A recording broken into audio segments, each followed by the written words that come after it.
Hey everybody, Alex from SeemsGoodMagic.com here, and we're joined by Jamie Rigatti. You can find her on Twitch, twitch.tv/Jamie Topples, on Twitter, at Jamie Topples. Jamie, how are you? I'm doing great. How are you, Alex? I'm very good.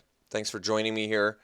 I'm hoping to make this a more regular thing with our set reviews. We'll get the whole Seems Good Magic crew involved. Um, I think Travis sort of said we probably shouldn't all do it at the same time because then it's just going to be too many people to ask. It's like, what do Right. you think of the card? And what do you think of the card? And what do you think of the card? So that might just take too long. But this little one-on-one thing is cool. It kind of gets the community to know everybody on Seems Good Magic. I'm going to do the final set review with Sam, the newest member of Seems Good Magic. So, all right. Jamie, you actually like Kaladesh, and I'm starting to come around on it again. I think you kind of went through that, right? You went through like a tough patch of it, and then you got Oh, back yeah, into it.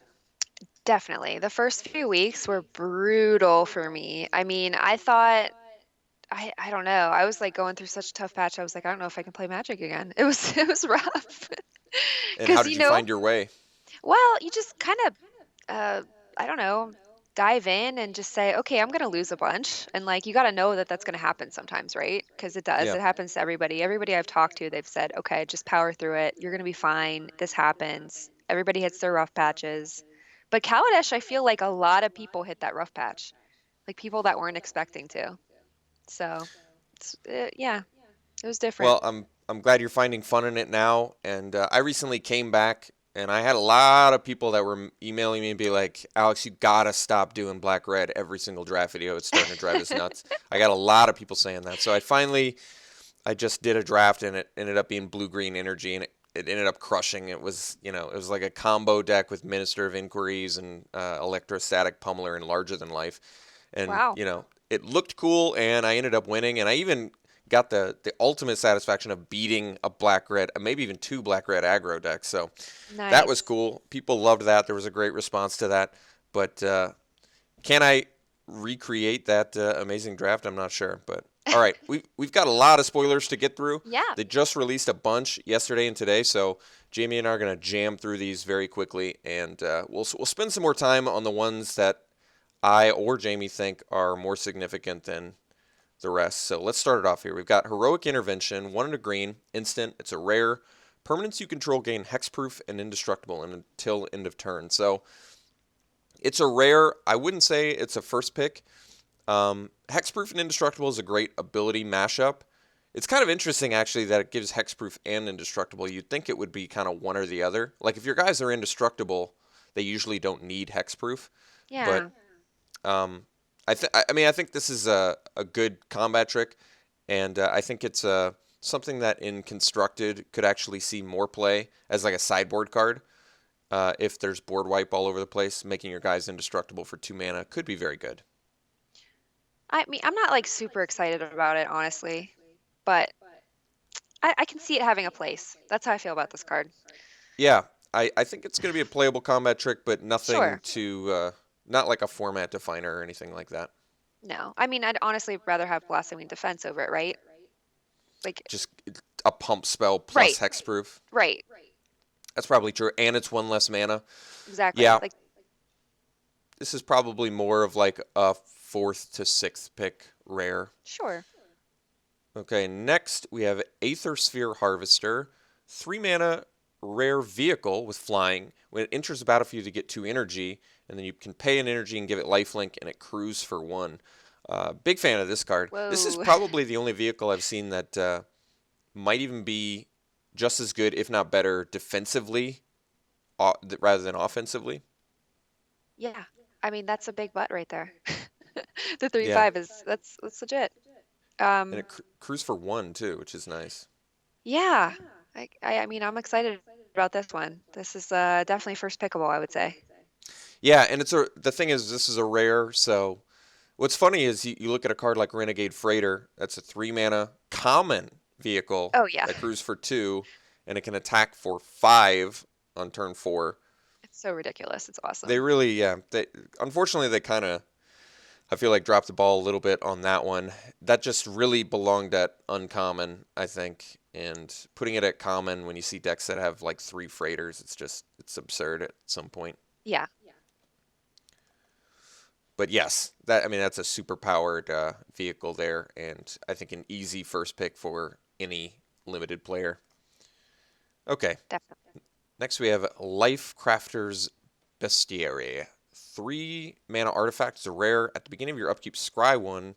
Whenever you cast a creature spell, you may pay a green, and if you do, draw a card. I think this is very playable in green. I like that it Yeah. interacts positively with the improvise mechanic from the set. Um, and even if you're not in green, you do get to scry every. You get to scry one every turn. Is that worth 3 mana? Let's say you're not playing green. Is it worth it to pay 3 mana for an artifact so you can get a scry every turn? You think? I mean, I don't think so. I don't think it affects the board enough. Like scrying is useful because you're like getting rid of your dead cards, but at the same time, like paying 3 mana to do it that's pretty rough. I think you only want this for a green deck. Yeah, I think so too. I don't know if I would play this outside of green, but that being said, when you're in green, and keep in mind it doesn't actually work with the fabricate servo tokens because you have to cast a creature spell, so it only Yeah. works. And you'd want a relatively low curve because sometimes you just can't pay the extra mana. A lot of times you're just, curving out. So it's tough to get to pay that extra mana to get the card draw. But this does feel like a card in the right deck when you're doing more of like a laid back sort of win in the late game strategy. I definitely think this could be a high value card. Yeah. I mean, being able to draw extra cards late in the game is great. Yeah, So, definitely. And even for aggro decks, cards like what's the Rummager's name? The Quicksmith Genius or whatever. I think I mhm. like that more than most people, but I love that that can dual purpose like beat down and make your card quality better later. Yeah. This unfortunately doesn't have the body attached to it, so you can't like make it trade with it. But the combination of Scry 1 in a green deck plus being able to cast and get card draw, I really think this could let you filter through your deck pretty quickly to find good cards. I like the little creatures in the background too. That's really cute. You're probably going to notice the art a lot more than I am. I'm terrible at noticing art. All right. Really? Yes. Oh, it's Very, like very the bad at that. best part. It's so good. Next is Hope of Gurapur. 1 mana legendary Thopter artifact creature. It has flying, and then you can sacrifice it. And until your next turn, target player who has dealt combat damage, by Hope of Gurapur, this turn can't cast creature spells or non-creature spells. Excuse me. So they made this a legend because if you had multiples of them, being able to keep them off non-creature spells for multiple turns, I guess they thought would be way too good at 1 mana. Right. But that being said, in limited, I don't think this is like a bomb unlimited. This seems like a card where if you're going to see it anywhere, it would be in constructed. And Right. I'm not sure if there's really a deck that's going to need this. Uh, I mean, the only way I would play it is if you're looking for like cheap artifacts, like for Seeker Serpent or something like that, and you need to fill your curve. Because a 1/1 flyer is just not good enough. And like, yeah, I'm not excited about it for limited at all. Yeah. I'm sure it's one of those cards where if it's past, if you're getting it like fifth or sixth, you're probably going to think about it long and hard, and you're like, well, maybe I'm an artifact strategy, so I could probably use this, but it's certainly not going to be a first pick, and No. I don't even think it'll break through to constructed. Okay. Next we have Treasure Keeper, 4 mana, 3/3 uncommon construct artifact creature, and when it dies, reveal cards from the top of your library until you reveal a non-land card with converted mana cost 3 or less. You may cast that card without paying its mana cost. Put all revealed cards not cast this way on the bottom of your library in a random order. So, um, if you don't, I always am bad about this. Does that mean you have infinite time to cast the card without paying its mana cost? Or I believe for this one, you just get it that one time. It Yeah. dies, you get to reveal the card, and then you can't like hold on to it. I think it's just you have to cast it. Right. It's not like the Gonti effect where it's like Yes. exiled. Right. Right. Right. I'm very excited about this card. Yeah, me too. I think this card's super, super good and limited. Very good. Yeah. Yeah. It's so much value. You I know what it love it. reminds me of is the 3 drop. I don't know if it was in Oath of the Gatewatch or whatever that Return to Zendikar format. There was the rare 3 mana 3/2 that when it died, I think you got to reveal the top card of your library, and if it was 2 mana or less, you got to play it. Otherwise, put it in your hand. This kind of Hmm. reminds me of that at uncommon, and that card turned out to be fantastic. I mean, that card made its way into constructed. So I doubt this one will because it's 4 mana. It's a hill Right. giant. But in limited, I would be very happy to get this. 4 mana is kind of the defining converted mana cost, though. It really does have to be a pretty powerful card to take a 4-drop or want or be happy about taking a 4-drop early. It's got to be a really powerful effect because most of the time, I'm sure you're the same way because you're kind of an aggro player too. We're looking for the cheapest cards we can that are powerful. Yeah, 2-drops are really important in this format for sure. Kaladesh, like it's tough to get really good ones. So I'm So hoping this will help even that out when yeah, it comes out. Yeah. and this feels like you're getting a good value for 4 mana. Like you're getting an Oh extra yeah. card and a hill giant. So yes, I like Treasure Keeper. Next, Hidden Herbalists. 1 and a green, 2/2, uncommon human druid with the new mechanic that we haven't talked about yet, Revolt. So when Hidden Herbalist enters the battlefield, if a permanent you control left the battlefield this turn, add 2 green to your mana pool. So Revolt, I kind of brought this up because it reminds me of the mechanic from Innistrad, Morbid. So Morbid was when if a creature died and you cast a spell, it was on creatures, it was on instants. You got an extra effect. This is the same thing, except it's kind of been upgraded. So if a permanent you control left the battlefield, so if something dies, if something gets bounced on Hmm. your side, if you flicker something, that still counts as leaving the battlefield as well. So this one's more versatile than Morbid, but usually when they do mechanics that are kind of like a touch-up like this to an old mechanic, I'm a little bit less excited about it. It doesn't feel like it's something brand new. You know what I Yeah. mean? Yeah. Um, so the revolt, like, okay, so this is an odd 2-drop, right? Because you probably don't want to play it on turn 2, right? Because how are Yes, you because gonna you'd get prefer to something to have the ramp leave? effect, yeah. Yeah, so I find this to be a little bit awkward. But this seems like a card. Say you play a different 2-drop. That next turn you attack, you trade with something.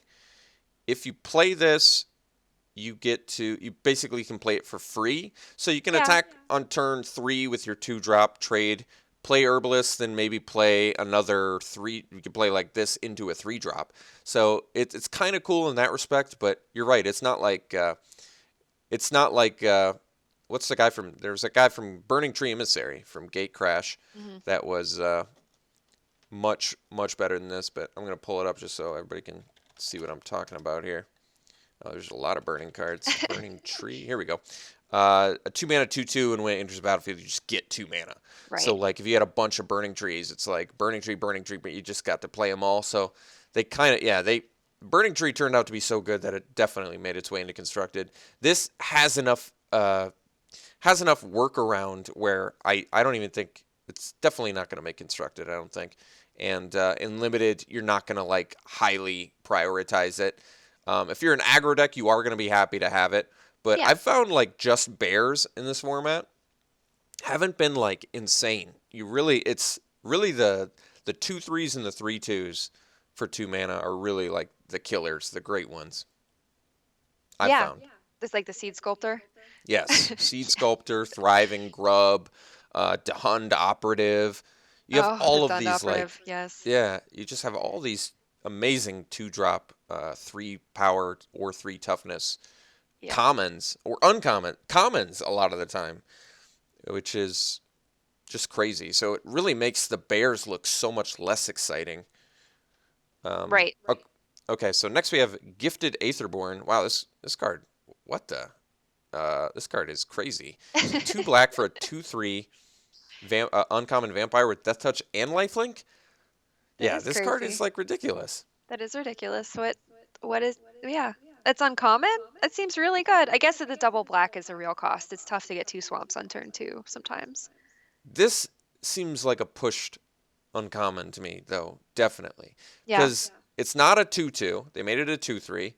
It doesn't just have Death Touch. It's got Death Touch and Lifelink. So it doesn't have That's one or so the other, rare. and it's a 2/3. Yeah. They just mashed so many good things on this card. Yeah, I mean, this seems like an easy first pick a lot of the time. Yeah. I mean, a 2/3 for 2 even is great. We were just talking about that, right? And then Yes. plus other text. I mean, that's exciting. Yeah, this card seems crazy to me.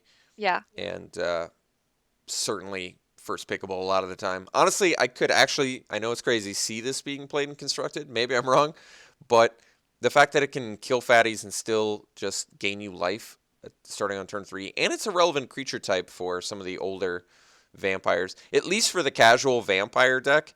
Uh, Even if it's like kitchen table magic, I think they're gonna love this 2-drop.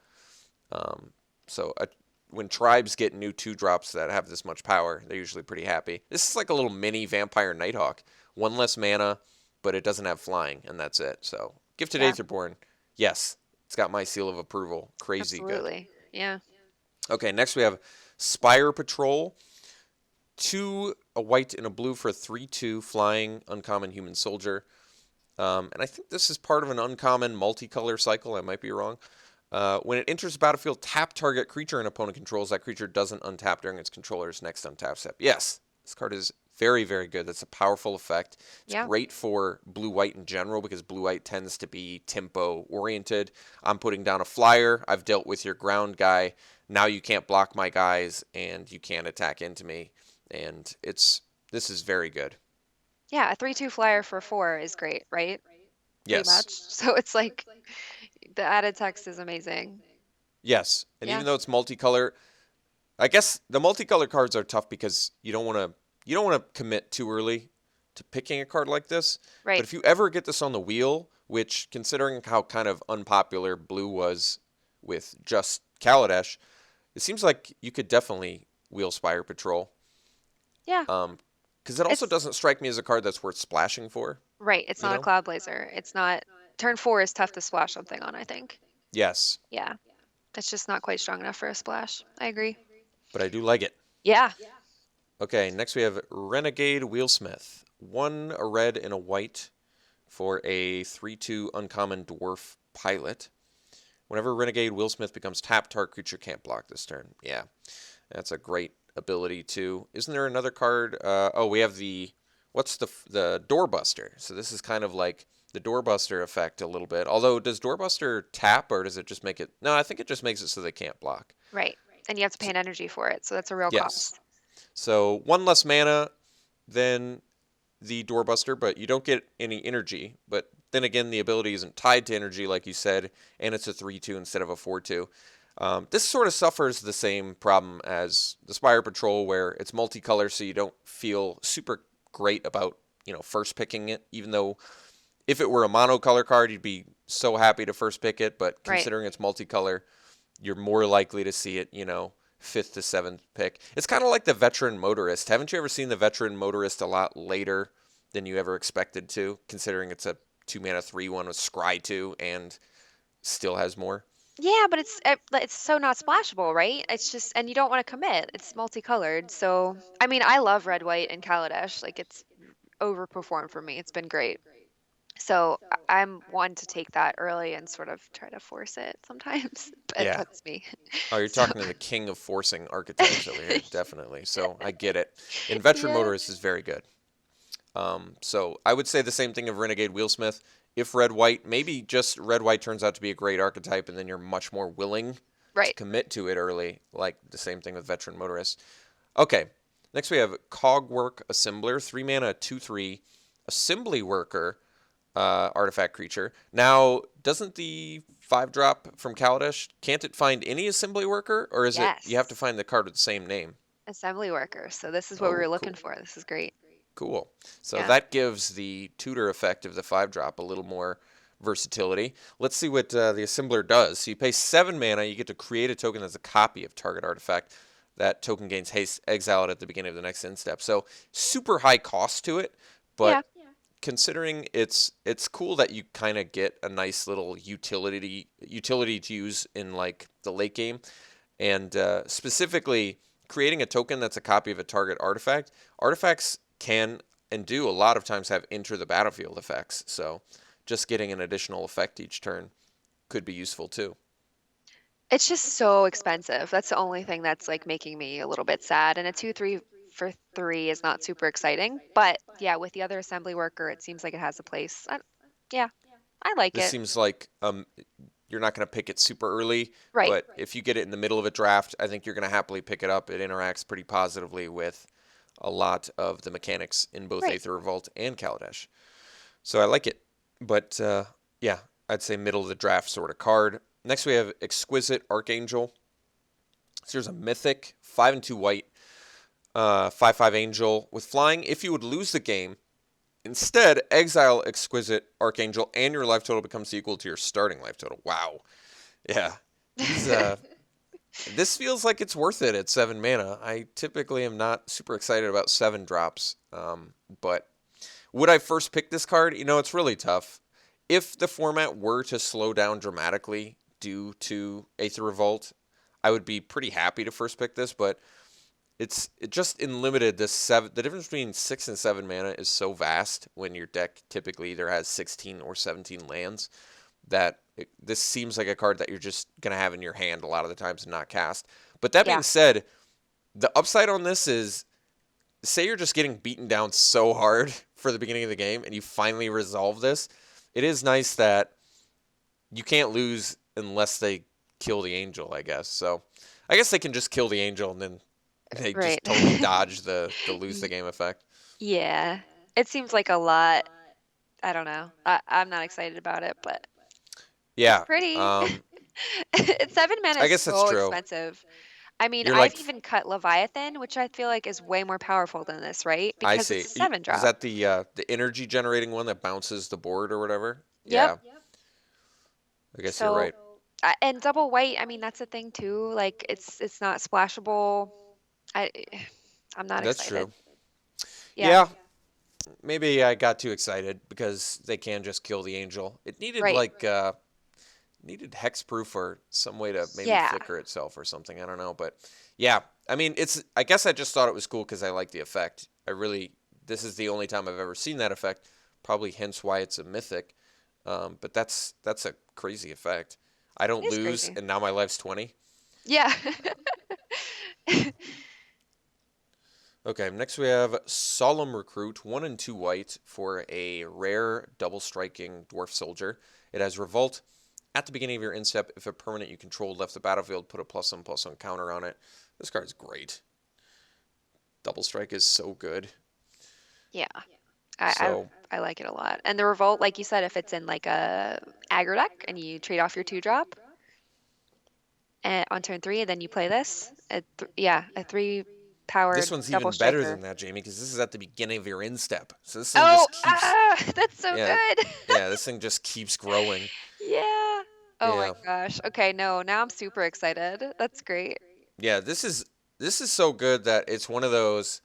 If you don't deal with it right after it's played, this is one of those cards that can just immediately take over the game. But it can still do what you're talking about, right? Because you attack with your 2 drop, say they trade and they're not expecting the Solemn Recruit. Then you play the Solemn Recruit and you get the at the beginning of your instep effect. So you're Mhm. paying 3 mana for a 3/3 double strike in that type of situation, which I think it wouldn't be that unusual. So a 3 mana 3/3 double strike is out of control good, and a 3 mana 2/2 double strike with that effect is still very good. So yes, this seems like a bonkers rare, easily first pickable at all times. Oh, and it's a dwarf too. There's a lot of fun stuff you can do with dwarves. So, Dwarves and wait, is it a pilot too? not a pilot. Okay, just a soldier. Wait, what are the dwarf synergies? Just Depala or whatever? Does Impala. she? Yeah. Yeah, yeah. But That's still still. cool.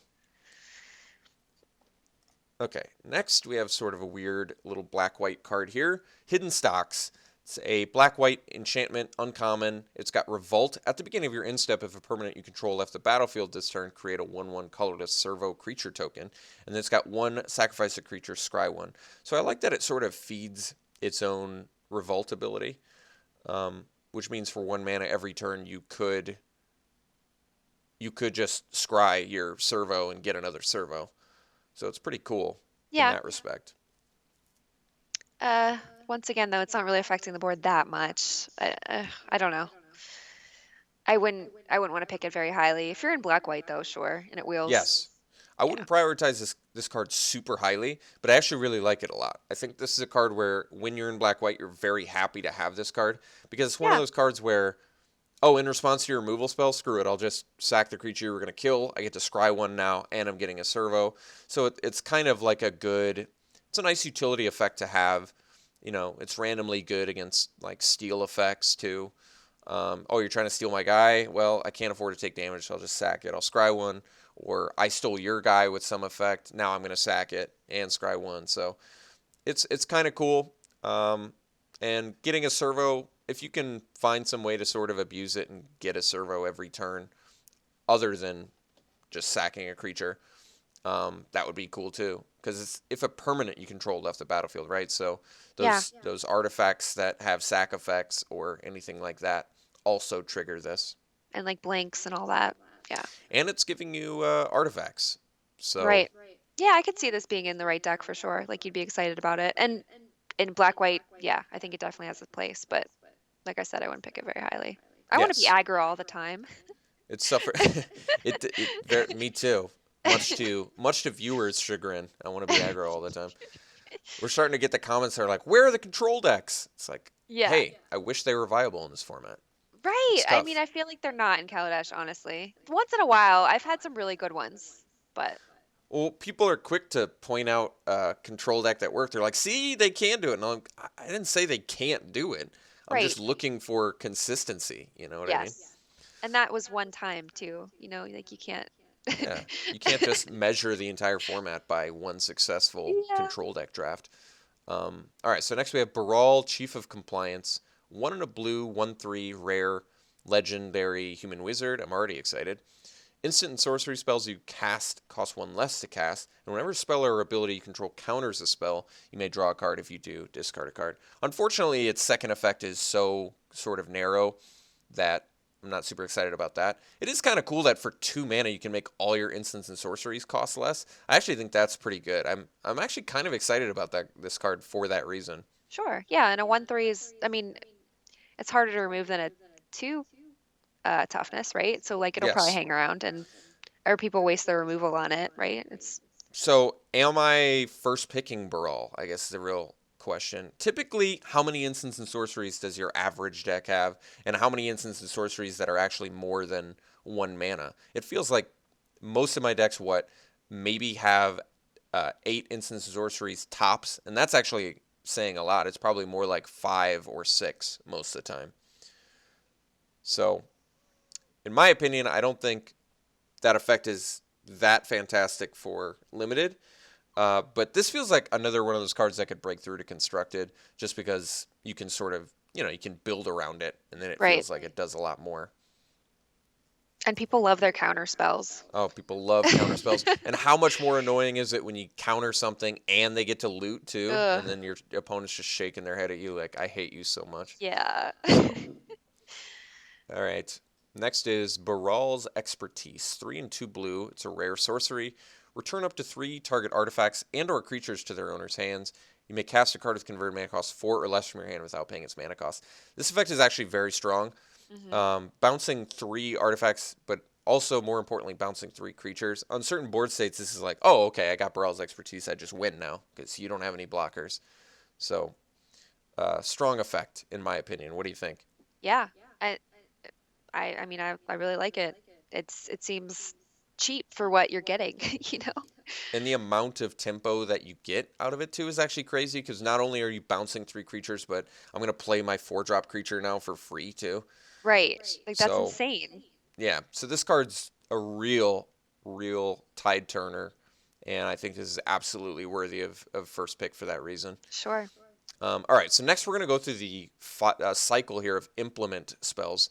So um, they vary from 1 to 3 mana. We've got Implement of Improvement, Malice, Ferocity, Examination, Combustion.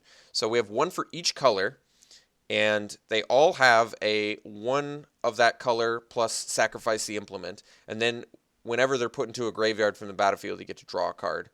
And the 5 effects are the white one gains you 2 life. The black one makes an opponent discard a card at sorcery speed only. The green one puts a +1/+1 counter on a creature, but sorcery speed only.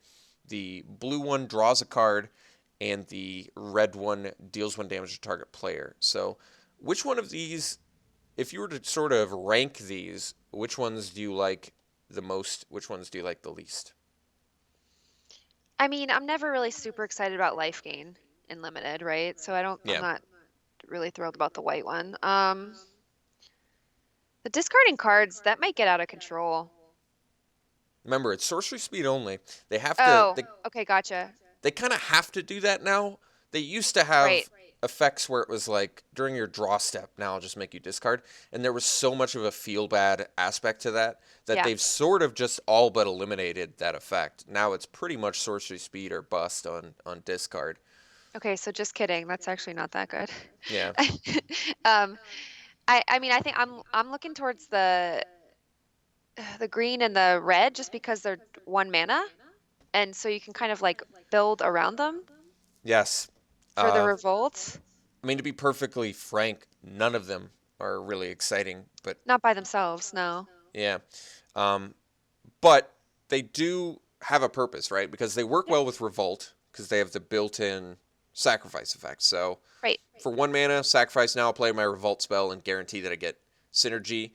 And conversely, it also works well with the other mechanic from this set. We've got Improvise, which we haven't seen a card with Improvise yet, but you can tap this and it makes your other spells cheaper. So I think with that Yeah. sort of versatility, despite the fact that they have a weak effect, I think that these are going to be more playable than they appear on the surface.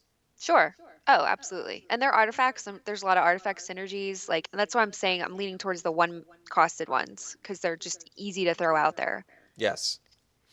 And they went out of their way to make sure that you couldn't abuse them too, right? Because the green one lets you put a +1/+1 counter on, but you can only do it as a sorcery, so you can't even Right. use this as any sort of combat trick. So they've been, in that respect, they're very balanced. And on top of that, you get to they're almost a cantrip, right? You can almost think of them as a cantrip because you're going to sacrifice them at some point, and then you're going to draw a card. So Sure.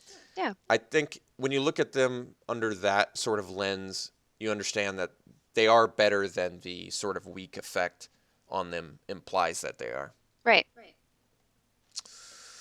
Okay, next we have Aethertide Whale, 4 and 2 blue.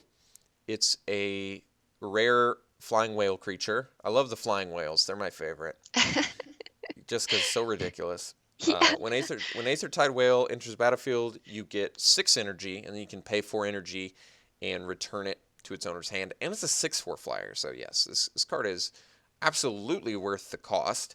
6 Yeah. mana, 6 power flying at rare. You get 6 energy, which is great. And if it resolves and they can't kill it, because you can still actually kill this in response to the enter the battlefield trigger so Mhm. that they can't bounce it.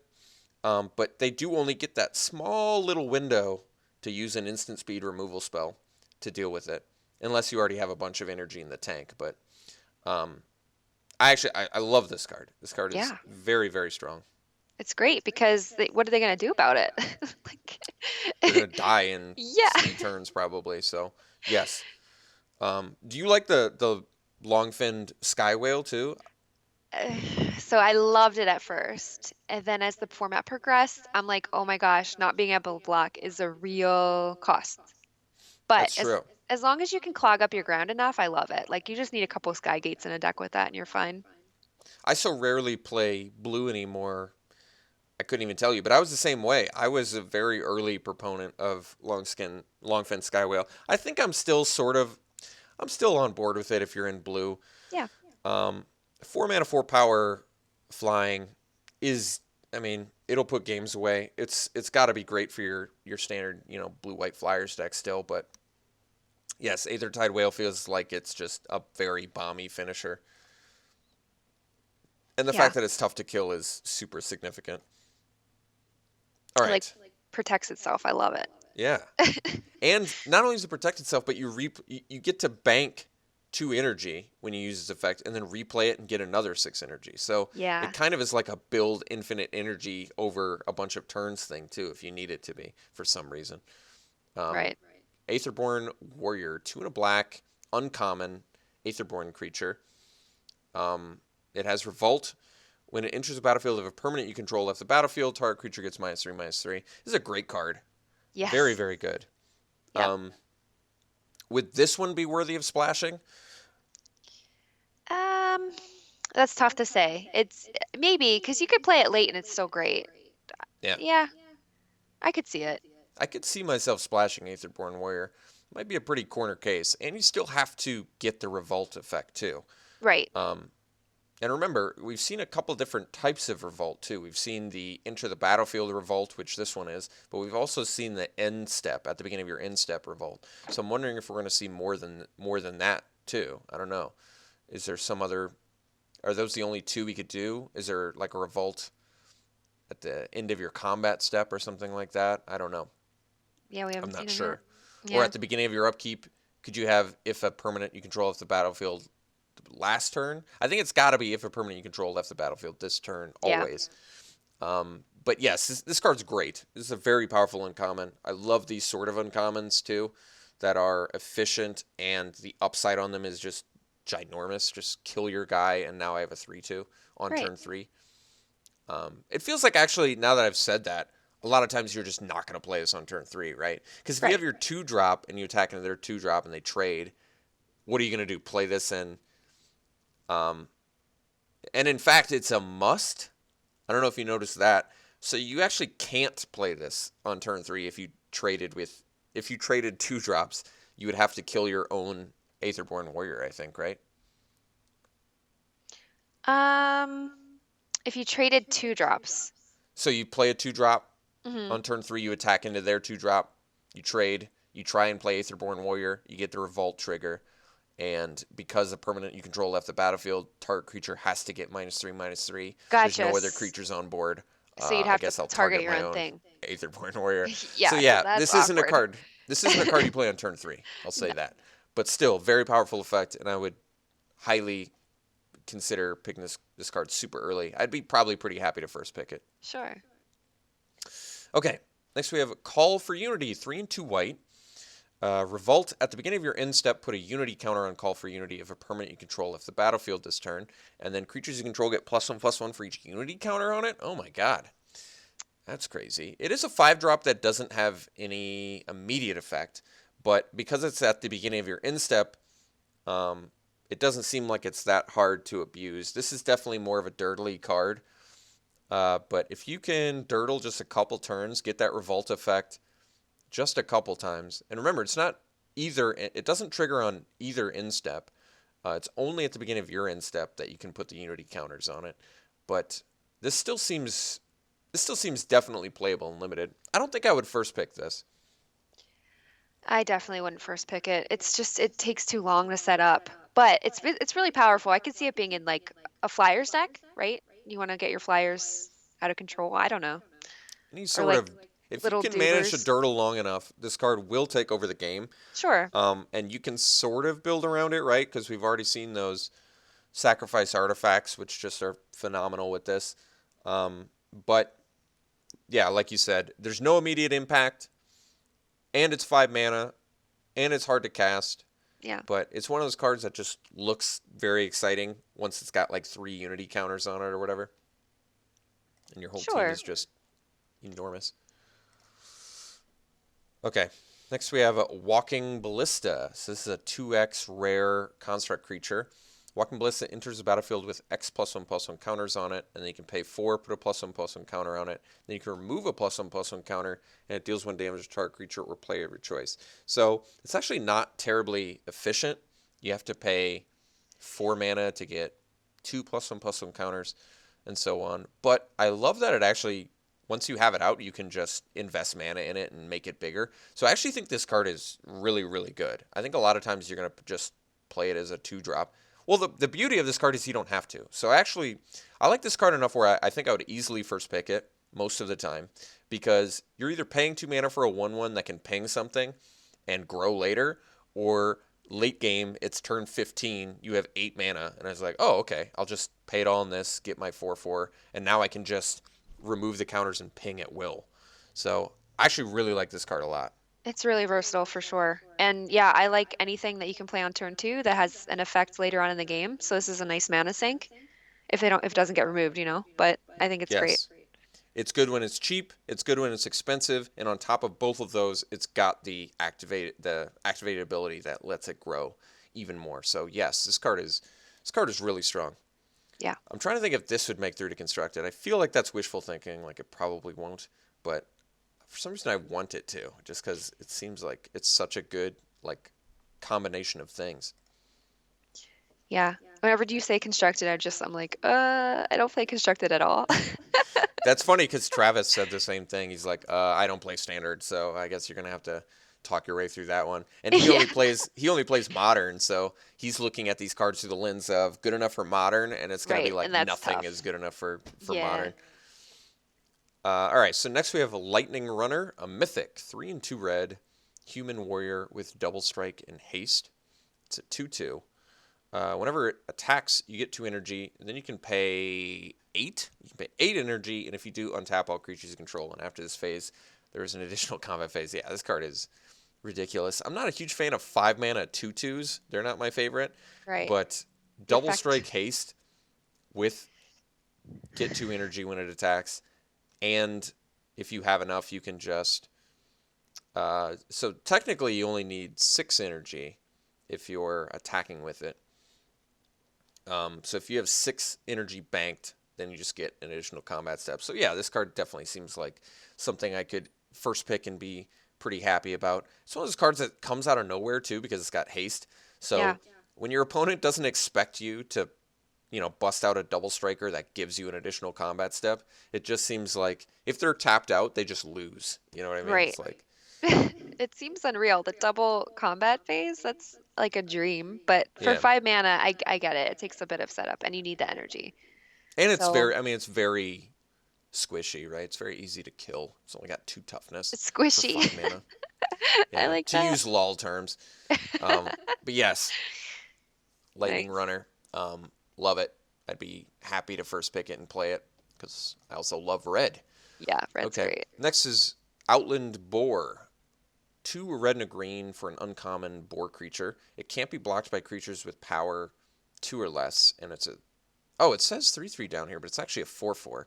You know Yeah. what's funny is, for some reason, I read the 3/3 when I was trying to just look at this card, and I was like, this card's terrible. But now that I've seen it's actually the 4/4 that it deserves to be, yes, I like this card. Yeah. Very 'Cause- efficient.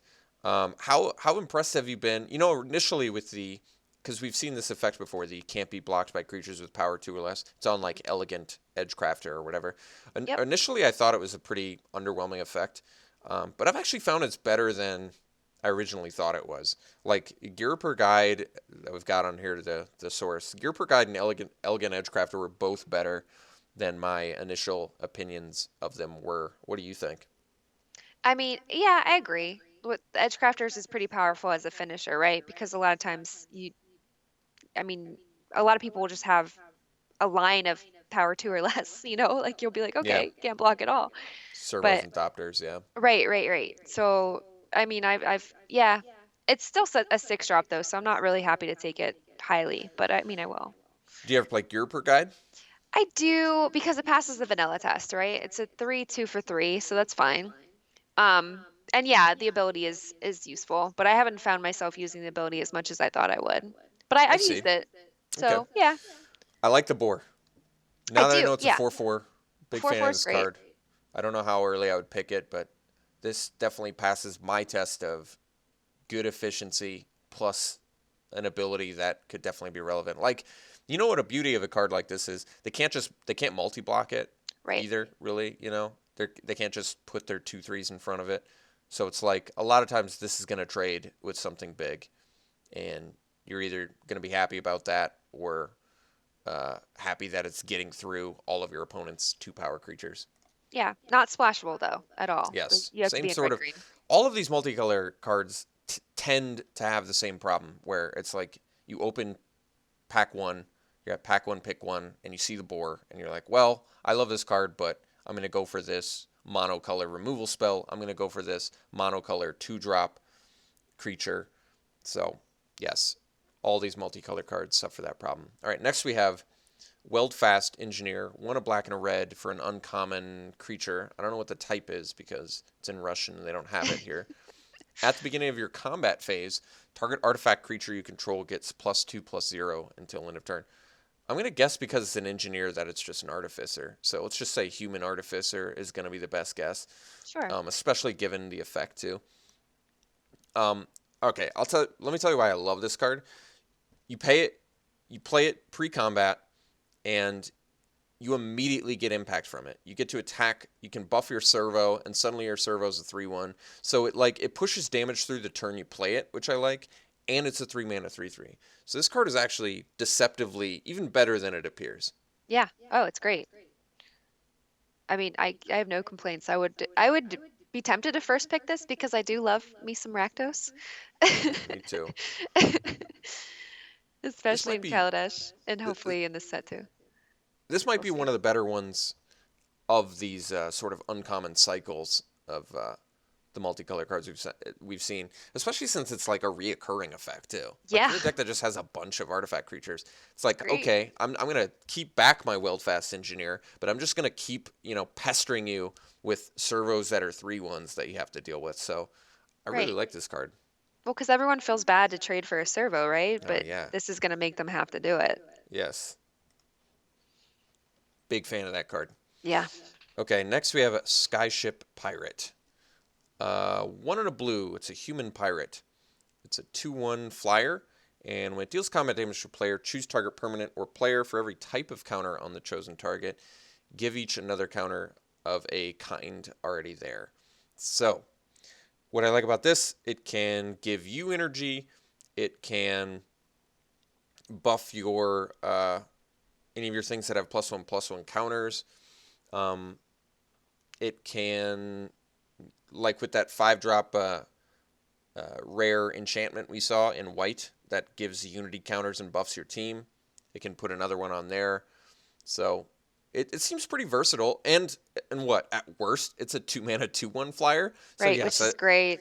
yeah. So I think this card is easily first pickable a lot of the time. Absolutely. Yeah. And the effect on it is actually just gravy. Like even if it didn't have that effect and it was just a 2-mana 2/1 flyer, you're pretty happy to play it. Yeah. Like Welkin Turn was playable, but you weren't excited because it couldn't block. This one gets to block too. It does kind of everything you want it to. So I'm a big fan. And it's a pirate. Like, that's really cool. We haven't seen a pirate in a while. Pirate Yeah. creatures are pretty unusual, so that's cool. Okay, next we have Secret Salvage, 3 and 2 black, rare sorcery. Exile target non-land card from your graveyard. Search your library for any number of cards with the same name as that card. Reveal them and put them into your hand, then shuffle your library. So search your library for any number of cards with the same name. I see. I'm not a big fan of this card. It's expensive. It's a rare. It's sorcery.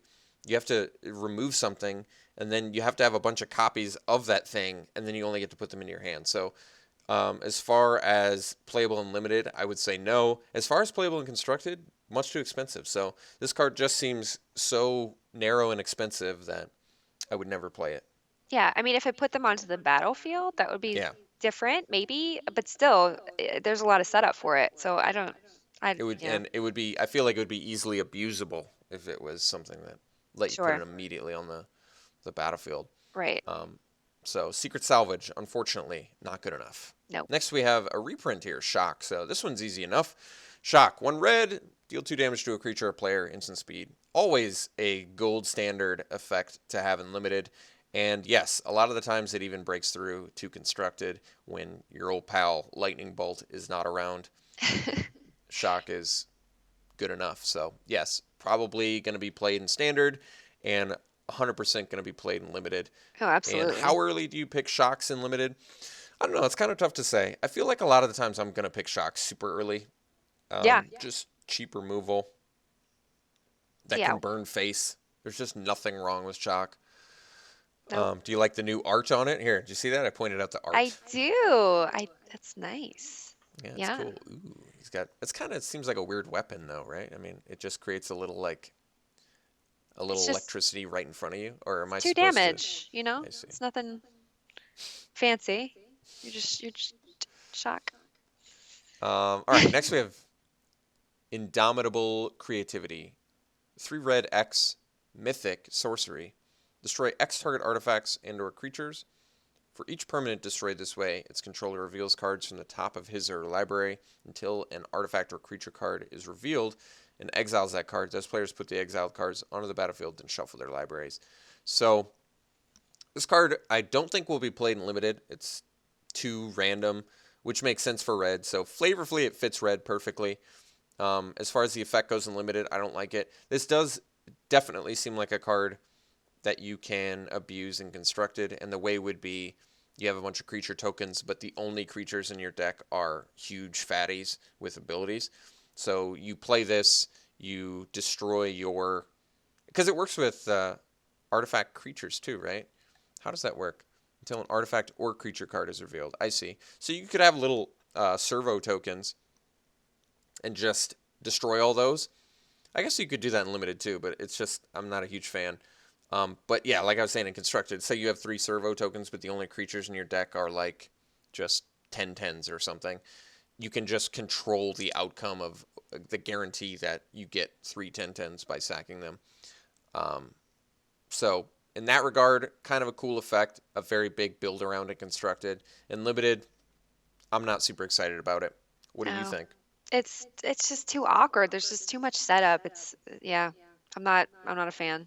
And it's random too. So you just like you Yeah.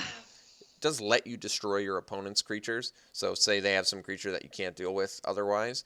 But the problem with it is like, okay, I'm killing your 5/5, and then I'm just gonna cross my fingers and hope that you hit something bad as Right. your free creature. So that's always tough, and it's super unsplashable. There's no way to splash this, and it's just tough to play. Yeah. So not a huge fan. Mm-mm. Unexciting Mythic. All right, next we have Renegade Rallier. 1 a green and a white for a 3/2 uncommon human warrior. This is another... So it seems like this cycle has 1 for every 2-color combination, this uncommon cycle. It's very big. And they all appear to be 3/2s, I believe. Yeah, I think they're all 3/2s as well. So yes, this one has Revolt. When it enters the battlefield, if a permanent you control left the battlefield this turn, return target permanent card with converted mana cost 2 or less from your graveyard to the battlefield. What do you think about this one? It passes the test. It's a 3/2 for 3. It does something great. I mean, I like it. I dig it. Yeah, this is a card. This is an example of a card on turn 3. You can, once again, you attack with your 2-drop on turn 3. They trade it with their 2-drop. You play this guy, I Get it get right my back. creature back. Yeah. Yeah. Seems So great. this is a real powerhouse card in that situation. And I think even in the late game, say your opponent's got 1 big blocker and the rest are just sort of like trades, you can just attack with everything and not really mind maybe having your opponent's creature eat one of your 2-drops, because then you can just play this and get it right back and the rest are trades. So Yeah. I feel like the effect is really good basically at all points in the game, especially since it's permanent card too. So it technically lets you bring a land from your graveyard to the battlefield too, if you've got nothing better, you know? Or one of those things that we were talking about earlier that weren't very powerful. Yes, the artifacts that when they go to the graveyard, you get to draw a card. That's true. Yeah. So that actually synergizes quite nicely with this as well. All right. Next we have Rogue Refiner. 1 a green and a blue, 3/2 human rogue. When it enters the battlefield, draw a card and gain 2 energy. Wow, that's phenomenal. Yeah, Yeah.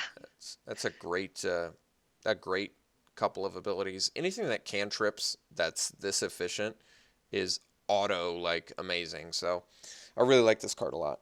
And even though I'm not the biggest fan of green blue in Kaladesh, maybe Aether Revolt will. If there's enough cards like this in Aether Revolt, I'll definitely change my mind on green blue. Yeah. You can't complain about that at all. I don't. What is it? It's not first pickable though, is it? What'd you say? It's tough. I mean, Yeah. It depends on what's in the pack. there's been a couple times where I've had blank packs that have a good multicolor uncommon in them. And you'll just And take in it. those cases, yes, I've first picked a multicolor uncommon because I'd rather Gotcha. just take a powerful card that maybe I can't play rather than take like a mediocre, monocolor card. So Right. yes, I feel like you're not going to be able to first pick this very often, but I would not be unhappy first picking this at all. Gotcha. Okay, next we have Tezzeret's Touch. 1 a blue and a black for an uncommon aura. Enchant Artifact. Enchant Artifact is a creature with base power and toughness 5/5 in addition to its other types. When Enchanted Artifact is put into a graveyard, return that card to its owner's hand. This card is actually really cool. I don't like auras very much, but making a 5/5 for 3 mana kind of out of nowhere is actually really good. I'm just going to turn my servo into a 5/5 now. And even though when that artifact dies, you don't get to return it to its hand because it's a token, just paying 3 mana to get to swing with a 5/5 is actually really powerful. So I think this card's going to catch a lot of people off guard if blue-black gets any better than it is now. What do you think? So it's any artifact, right? Once again, you could put it on those underwhelming things that are like Yes. 1 mana and make it a 5/5 creature. Make it a 5/5, and then when it dies, you still get to draw the card and you get to return it to your hand. So Yeah, like this is that another seems example of the synergy those that you cards want. being much better than they appear, Yeah, definitely. I'm trying to find ways to use them because they have to be They're good. getting, honestly, they're getting better as we go along. They're just Yeah, getting better and better. So because I that's mean, that's good. you can put that on a servo, right? Because making a 5/5 servo for 3 is fine, but Yes, like then you kind of want to get the value from the last line, and you won't with definitely. the servo. So And I'm sure there's going to be some other abusable artifacts that have some sweet into the battlefield or die effects that make yeah, this even better. like a Um, prism. yeah, I Prophetic mean, Prism, turn that into a 5/5. there you No go. one wants to trade for a 5/5 Prophetic Prism. No one's happy No, about that, especially when yeah. you get it right back and get to draw another card off of it. So, yes, I actually like Tezzeret's Touch. I think it's a really cool card Yeah. for an aura. Next is Yahenni, Undying Partisan, 2 and a black, 2/2 legendary, Aetherborn Vampire rare. It's got haste. Whenever a creature an opponent controls dies, put a +1/+1 counter on it, and sacrifice another creature, and it gains indestructible. So this kind of has like reverse revolt a little bit, right? It's only when your opponent's creatures dies that it gets bigger. But I really like this card actually. This card's cool. I love that it has a free indestructible outlet. I mean, it's not free, but free from mana indestructible ability, which I think is actually really useful. And yeah, you make any trades. Like, say you make 3 trades in a turn, this thing's suddenly a 5/5. So, yes, this card is actually really strong. And even just using a removal spell, like, think about it this: I attack with this, you're gonna block with your 3, you're gonna block with your 2/3 or something. I can kill another one of your creatures with an instant speed removal spell, and he's suddenly just bigger out of nowhere. So I really like this card a lot, actually. I think Yahini is very good, and I would first pick it. For me, it seems like a lot to put together. I mean, I don't think I would first pick it. That's how I feel about it, but I think it's very strong. But Maybe you'll come around on it. You'll I see. might, I might. It's a lot of text for me to process right now. I think it's the whenever the haste part of it is actually the weird part of it for Yeah, me. because the I don't know three why drop. it has haste, but whenever a creature an opponent controls dies, it gets bigger. Sign me up. I like it. Gets bigger permanently. That's good. It's good in black because Yeah. black just is full of removal, and that is such a good synergistic ability with removal spells. Okay, next we have Reverse Engineer, 3 and 2 blue, sorcery, uncommon, improvise. So this is what we were talking about earlier. Your artifacts can help cast this spell. Each artifact you tap after you're done activating a mana abilities pays for 1. So you can just tap your artifacts and make this cheaper, and you get to draw 3 cards. I think Reverse Engineer is phenomenal. Yeah. Just very, very powerful. I feel like a lot of the times you're going to be able to pay 3 mana and draw 3 cards. Or even So two. Isn't yeah, that the if dream? you get to live that dream, 2 Yeah. mana, draw 3, yeah, that's so strong. Yeah. So reverse engineer seems fantastic. Where do you pick it though? Where do you pick cards like this in a draft? I mean, like I said, I want to be aggro and efficient as much as possible. So I wouldn't pick this as highly as others, but it's really strong. It's better than like Tezzeret's Ambition. It's better than, I mean, it's for card draws, this is amazing, I think, because it's Yeah, just, the improvise is so good. I'm a I big don't know. fan. If blue gets better, which just based on what we've seen, I kind of suspect that it will. Yeah. Reverse engineer could be very, very strong. A real game changer. I mean, if your opponent ever casts this for 2 mana Yeah. on That's turn like 6 or 7, I'm getting scared. That's right. big trouble right there. Right. So do you take this like first pick ever? No, see, I think you don't first pick it, but I do think you take it early if you've already established you're in blue. Gotcha. So So like you're fifth, sixth pick, something like that. yeah, and maybe even like third or fourth or something. It could be Okay. super early if there's just not a lot of other. Like I'm trying to think what I take over it early. You know what I mean? In blue, what do you take over it early in blue? Like, do you take the pirate over it because it's a 2-drop 2/1 flyer? Probably, yeah. Yeah. But do you take like you know, I don't even remember the other blue guys. Do you take something that's like a? I mean, would you take if Sky Whale was in it? Would you take like a Sky Whale over it, fourth pick? No.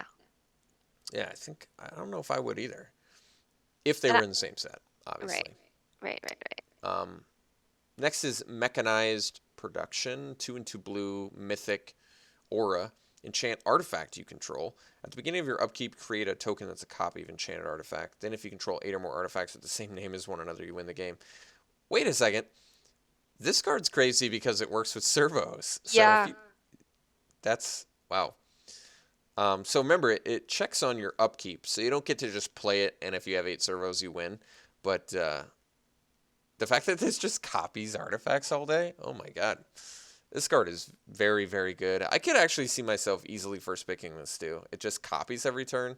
Yeah, this is a really cool mythic. yeah. Seems good. I mean, the dream would be to put it on like a gear Hulk, right? Yeah, Or I don't know. Even if you have a lot of servos, yeah, that's just an alternate win. So definitely. It yeah, forces them to do something immediately. If you're on the servo plan and you're up to like 5 or 6, they're starting to sweat. They're getting right. nervous. So I like it. Mechanized production's cool. I would be happy to first pick it and do some cool things with it. Okay, next is Glint Sleeve Siphoner. 1 and a black, 2/1 rare human rogue with menace. When it enters the battlefield or attacks, you get an energy, and at the beginning of your upkeep, you can pay 2 black. If you do, draw a card, lose 1 life. This card's great. Yeah, no, I Very, love very it. good card. I would first pick that for sure. I would first pick this. I'd be very happy to first pick this. Yeah. I actually think this is an example of a card that can break through to constructed quite easily, actually, because you get to play it on turn 2, right? And you get an energy immediately. Turn 3, attack with it. Turn 4, you already start to get at the beginning of your upkeep, and you get to draw a card and lose 1 life effect. So it's got like Phyrexian Arena attached to an evasive 2 power, 2 mana, you know, uh, 2 drop. So it's just, I really like this card a lot. And like I said, I actually think this could make its way into standard pretty easily. Sure. Okay, next is Aether Geode Miner. 1 and a white, rare dwarf scout creature. It's a 3/1. When it attacks, you get 2 energy, and then you can pay 2 energy and exile it and return it to the battlefield under its owner's control. I Hmm. actually like this card. Yeah. I mean, like you said, I would say certainly passes the vanilla test, right? 2 mana, 3 power. Love that.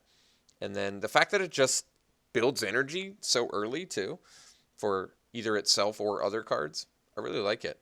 Right. It protects itself, It does. which is great because a 3/1 is fairly kind of vulnerable, right? A 1 Yes. power, 1 toughness, but that's nice. Yeah. And Yeah. it trades with other things if you need it to. I think it's good. And First you can even pickable. attack with it and still trade with it defensively, right? You attack with it, they don't want to block, you get in for 3, and Hmm. then on their turn when they attack, you can just pay the 2 and flicker it, and now you can block with it. So, Yeah. and you can even block flicker too, which is cool. Like say they're attacking with like a 7 power creature or something. It's like, okay, I'll block with my miner, and now I'll just pay 2 energy and flicker, and your attacker is, you know, gone Blanked. from combat from this turn. Yeah. So this card is versatile and very strong, and I would easily first pick it. Yeah. Next is Countless Gears Renegade, 1 and a white, common 2/2 Dwarf Artificer. It's got Revolt. When it enters the battlefield, if a permanent you control left the battlefield this turn, create a 1/1 colorless servo artifact creature.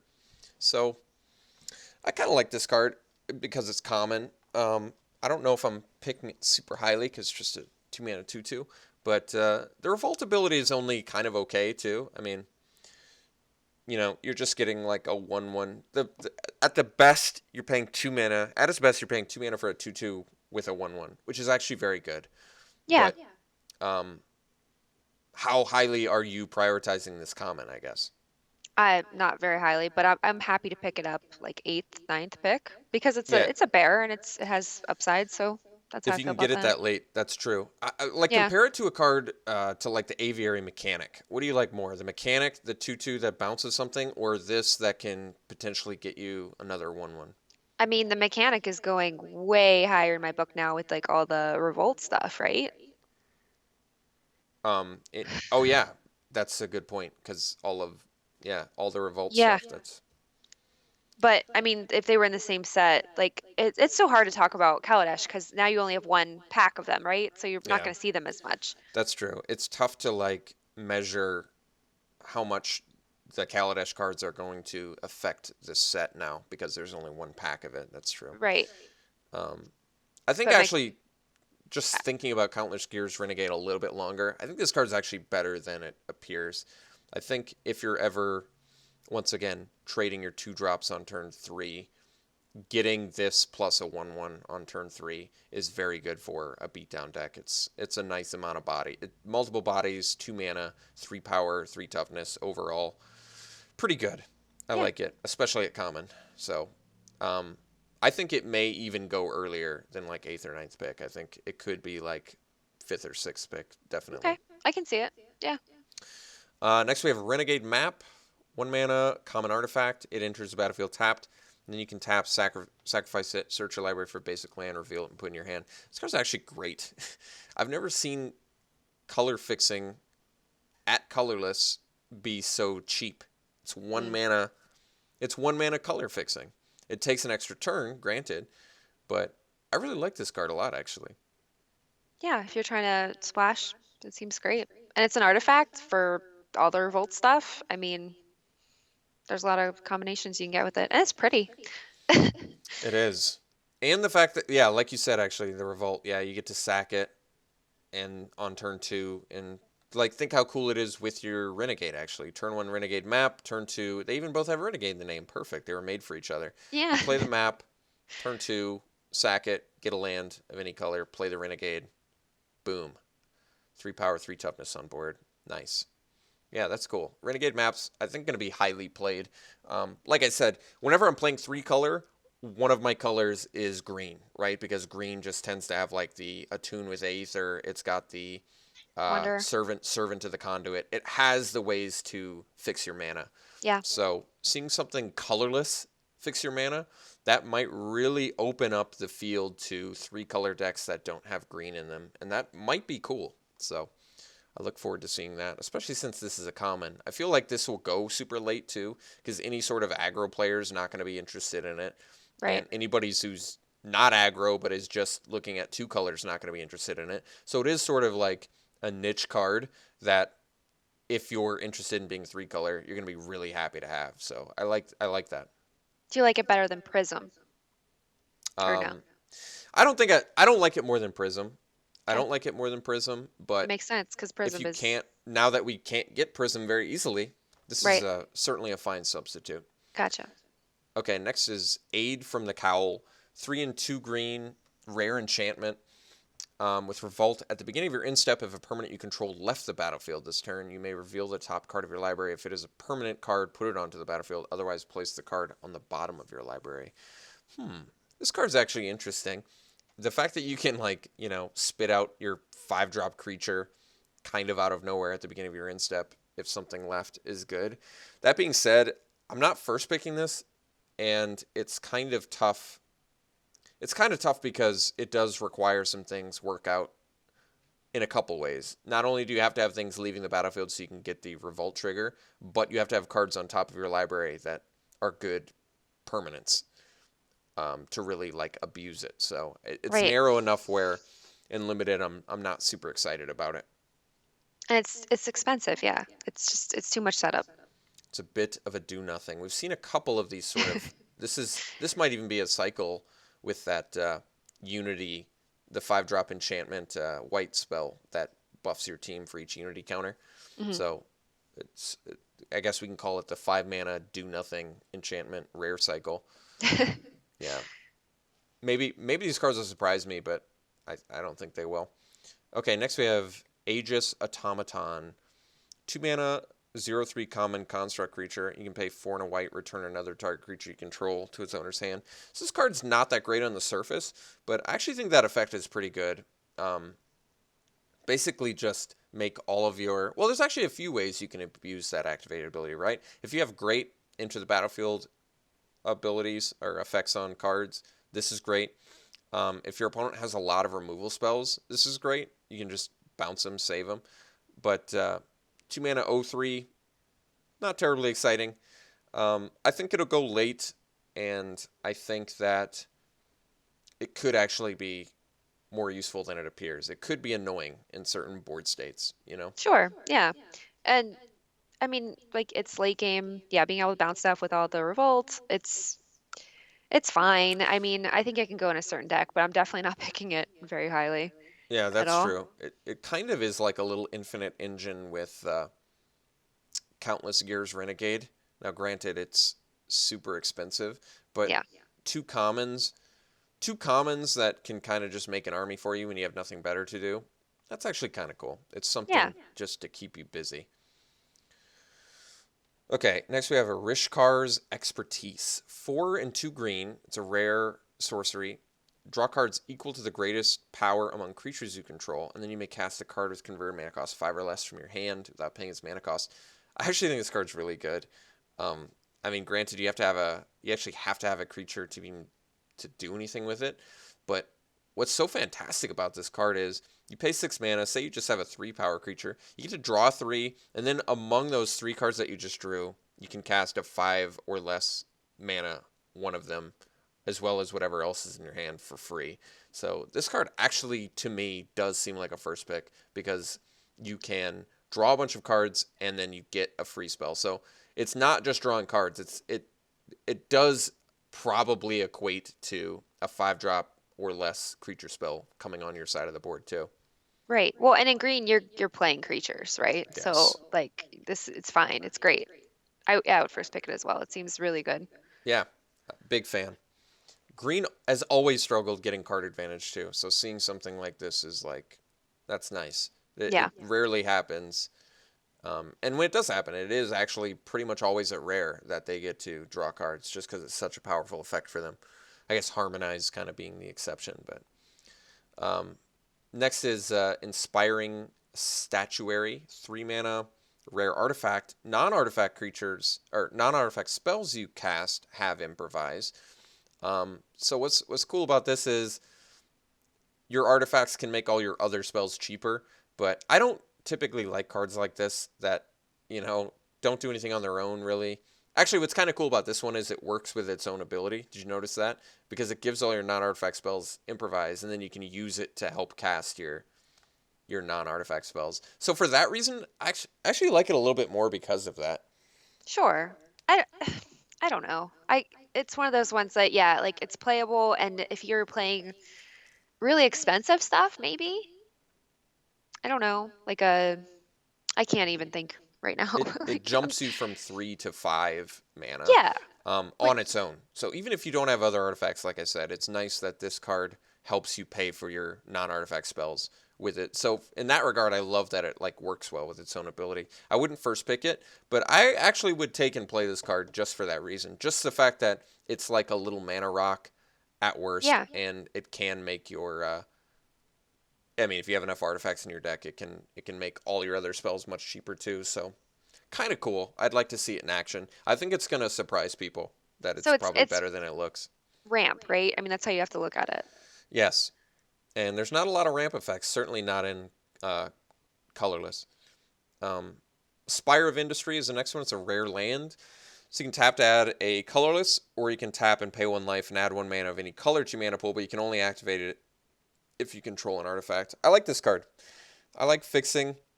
We saw from the past, you probably don't remember this one, but there's a card called City of Brass. We can look that up. Maybe you do. I don't know.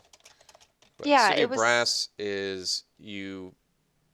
Whenever it becomes tapped, it deals 1 damage to you, but you can just tap and add 1 mana of any color to your mana pool. They probably don't want to do this effect too much because, well, lands that deal damage to you are kind of a feel bad, especially for new players. They don't like that. They don't understand that, you know, the benefit definitely outweighs the cost on that. But just being able to add 1 mana, just being able to fix on turn 1 that well is kind of abusive. So this is sort of the fixed version of City of Brass in my mind, where it's like you still have to pay 1 life. So they kind of altered it too. Did you notice that? City of Brass was it deals 1 damage to you. This one is pay 1 life. The reason they did that, I believe, is that you can, when this becomes tapped, if you're casting a spell off of it, you can resolve your spell before this deals 1 damage to you. Mm, So you could still end up like winning the game while this deal 1 damage trigger.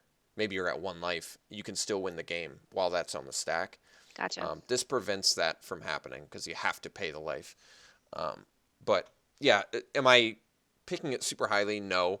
But if I'm in any sort of 3+ color deck, I'm going to be so happy if this, gets passed to me. I'm going to be really happy. I think this card will be really, really good for fixing for that. Right. I mean, you're probably playing artifacts, right? Like Yes. it'll be really easy. Chances are you've at least got like 4 artifacts, and that's like on the low end, Yeah. at least for triple Kaladesh. But from what we've seen from Aether Revolt, we've seen a lot of artifact spells. So yes, I like Spire of Industry. Next is Aetherwind Basker. Look how big it is. Look at those trees around it. Oh my god. He's so cute. That is that is a big lizard. So it's 4 and 3 green for a 7/7 mythic lizard with trample. And when enters the battlefield or attacks, you get an energy, and then you can pay an energy and give it +1/+1. Yes, this card's very good. Does it pass your 7 mana test? Yeah. I mean, if you put this in an energy deck, it's trample, right? So Yeah. that's huge. Like, let's say you have like 5 energy floating around. By the time you cast this, that's very likely, right? If you Yeah. have an energy deck. So you're attacking for 12? Now you're actually attacking more than that, right? Because you cast this, you get another one, and then you Oh, attack with it, and you get another one. So you're attacking for 14 if you have 5 banked. So this card is, I think it's crazy good. I would definitely yeah, first pick it. yeah. So It's gonna this card will finish put people games. away, Yeah. and it looks like it'd be a lot of fun to play. This is one of those cards. Once again, you play it, and your opponent's like, "Oh my god, I get 1 turn to deal with this, or I am very, very dead." Just on its own, it attacks as a 9/9 trample, by the way. You cast it, say you have no energy. You cast it, you get 1. You attack with it, you get 1. Double buff it. So it really is like a 7 mana 9/9 trample the first time you attack with it. Which is So, great. And then can you imagine it with spontaneous artist? oh, just give it haste? Oh, Yeah, that is actually yeah. really cool. Oh, that And it feels gives you good. the energy you need if you've already used all your energy. So the artist, yeah, that's pretty cool. I like that. That's cool. I would love that. Okay, next is Release the Gremlins. So 1 red and 2x, and it's a rare sorcery. Destroy X card artifacts, create X 2/2 red gremlin creature tokens. This card's not a first pick for me, but I kind of like this card. It seems like it's a really useful like sideboard card, but I mean, we just got done talking about how everybody's running artifacts. So, is it worth it? Is 3 mana destroy your artifact, get a 2/2 gremlin? Honestly, that does actually seem kind of worth it. It seems good. Yeah. Would you Um, first pick this? I mean, I do love gremlins. I'd be tempted to see how it would You just go. first pick it because it's got gremlin creatures? Yeah. They're so cute. Ugh. But no, I probably not first pick. It depends on what's in the pack. I think It so. seems strong. It And does. I mean, say you play it like late and you make a bunch of 2/2 gremlins, like that seems great. Yeah, I that's don't know. true. I may actually first pick this and see if I can make that work. Do you ever main deck Ruinous Gremlin? No, not main. It's always Yeah, sideboarded. I don't think I main deck it either. So, but I guess that's a tough comparison because they kind of do different things. That just is like a 1/1, so it doesn't have a lot of, practical use most of the time other than destroying an artifact. And you have to pay 3 mana to do it, so it can be a little on the expensive side. Now, this is on the expensive side, but you can pay it. You can, like, I think actually just paying 3 mana, destroying an artifact, and getting a 2/2 red gremlin is good enough where I would be happy to probably first pick this. You're getting 2 pretty good effects out of that. And Yeah. like you said, it just grows after that in the late game. Like, if you're ever paying 7 mana and just blowing up 3 artifacts and getting 3 gremlins, that's like a big board state change. So, Yeah. actually, just upon further inflection on it, I think I would definitely first pick this. I think it's absolutely worth it. Well, most people are playing artifacts, and if they're not, you can still get a couple gremlins, like that's the worst case scenario. Or Oh you yeah, could that's blow a up good your point. own Wait, artifacts. I you don't don't know. even. No, that's a great point actually. For some reason, I thought you had to. Well, no, you do. You do have to destroy the artifact still, You or do? because you have to be able to target X artifacts. Okay, well then that makes it a little bit less exciting in my A mind. little bit less. Remember, you can still do it on your artifacts too, though. Like even like say you've got a couple servos and your opponent's got an artifact you want to blow up, and you have Yeah. the mana. It's not that bad to just be like, all right, whatever. I'll pay 7. I'll blow up my servos. They turn into 2/2s. I'll blow up your artifact. I'll get another 2/2. So it Yeah. can upgrade. It's got enough use. I think this card is actually just straight up worth it for first pick. It's any of the X spells like that are really useful because they're good, especially ones like this that might be good early and certainly good late. So I like it. Okay, next, Druid of the Cowl. 1 and a green, 1/3, common, elf druid, tap, add a green. Yeah, this card is the real deal. I'm honestly I'm gonna first pick this. I feel like a lot of the time, just because ramp effects are so good. Jumping from 2 to 4 in limited is so good. Like because your 4 drops are typically your finishers. A lot of Right. times your 4 drops are where you're topping out when you're playing aggro. So an aggro deck, even though this is just a 1/3, an aggro deck is still happy to play this card. Just because even if you're cheating out 2 2 drops on turn 3, I still feel like you're getting good utility out of this card. So I like this card a lot. How about you? Absolutely, yeah. And like the 1/3, it's tougher to kill, right? The Yes. toughness is pretty real. So it can still And block their 2 power exactly. creatures. Yeah. So I think it's first pickable for sure. Yes.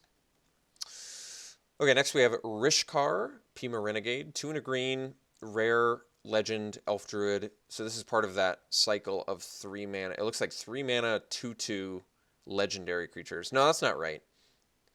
But because there was that 2 drop 1/3 blue legendary creatures. So, but I still think that's part of like a cycle of legendary creatures they're trying to go for here. So Rishkar is 3 mana, 2/2 rare elf druid legend, and when it enters the battlefield, put a +1/+1 counter on each of up to 2 target creatures, and then each creature you control with a counter on it has tap, add a green to your mana pool. This card's the real deal, very strong. I would easily first pick this.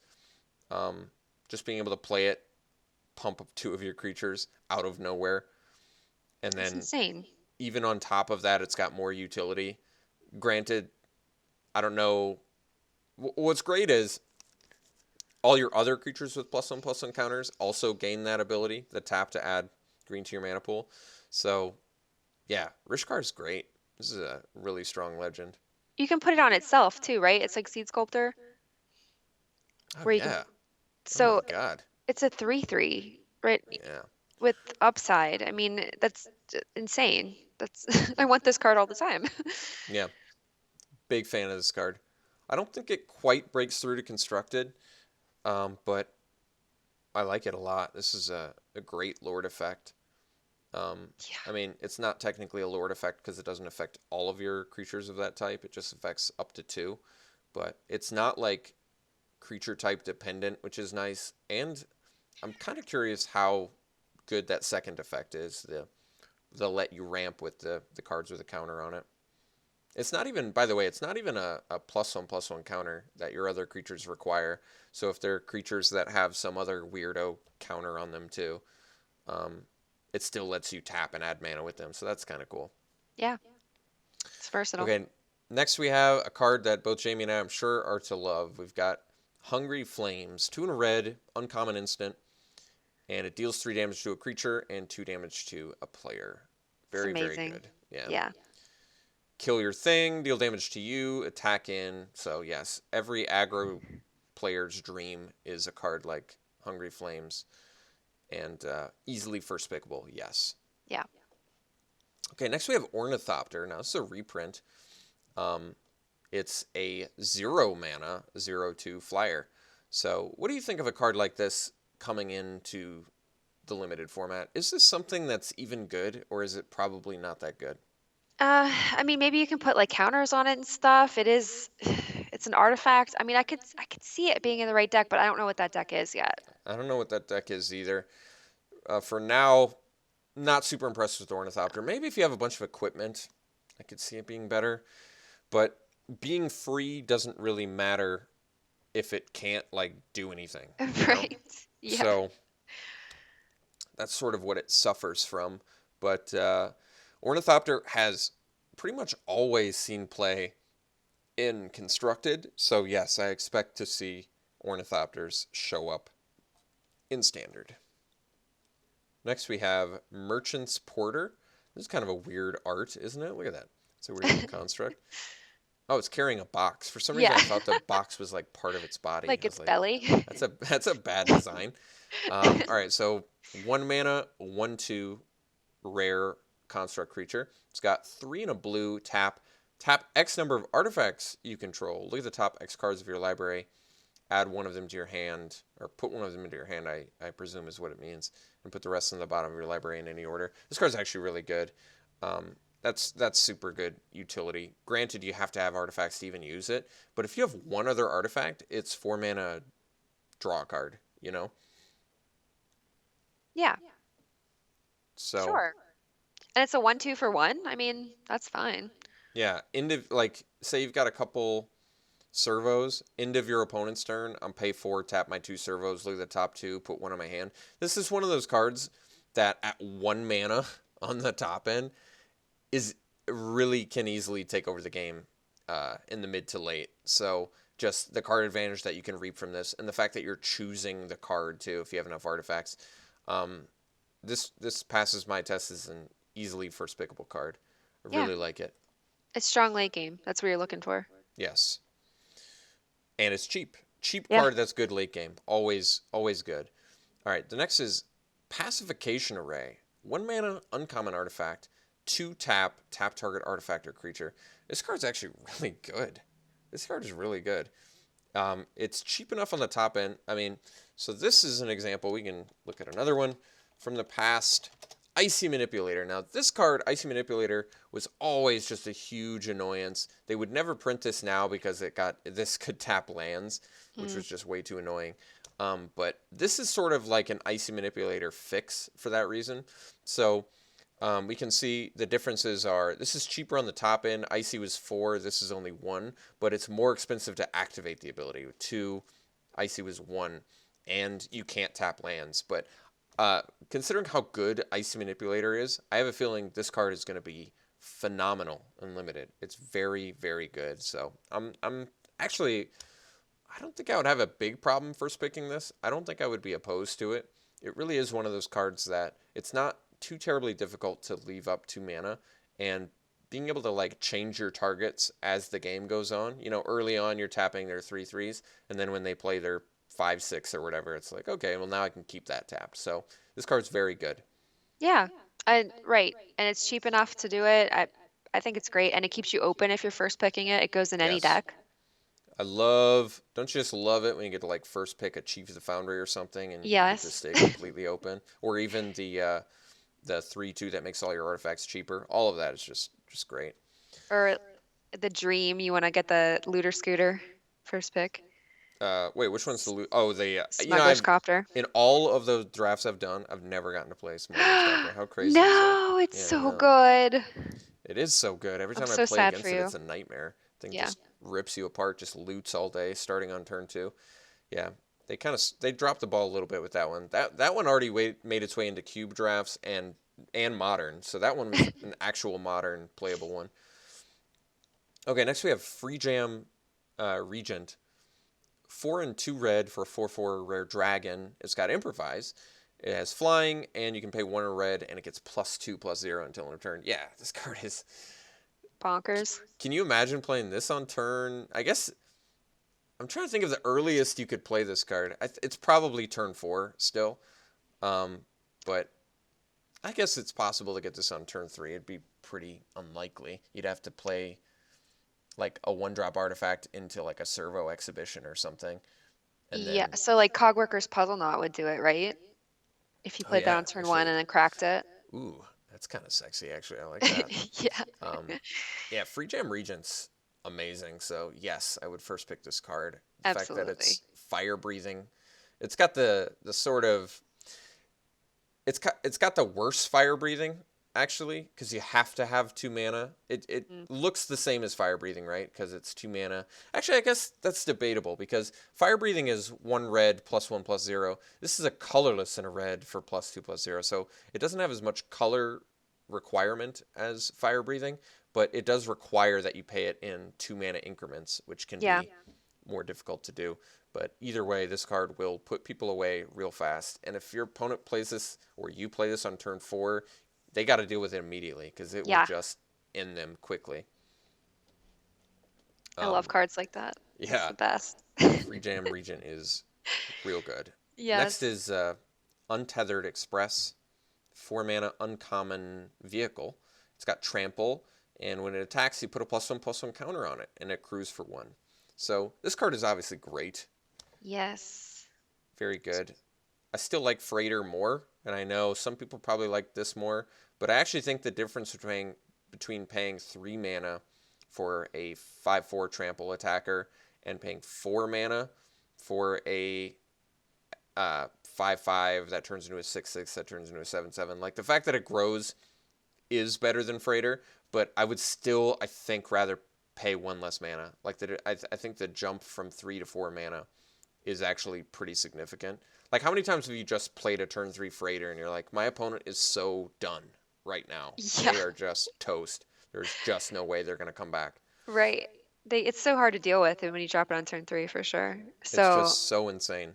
yeah, I Especially if you've agree with already you. gotten like a 2-drop too. Like say you have Hmm. like an operative and then you play a freighter and then you play a creature that can crew your freighter on turn 4.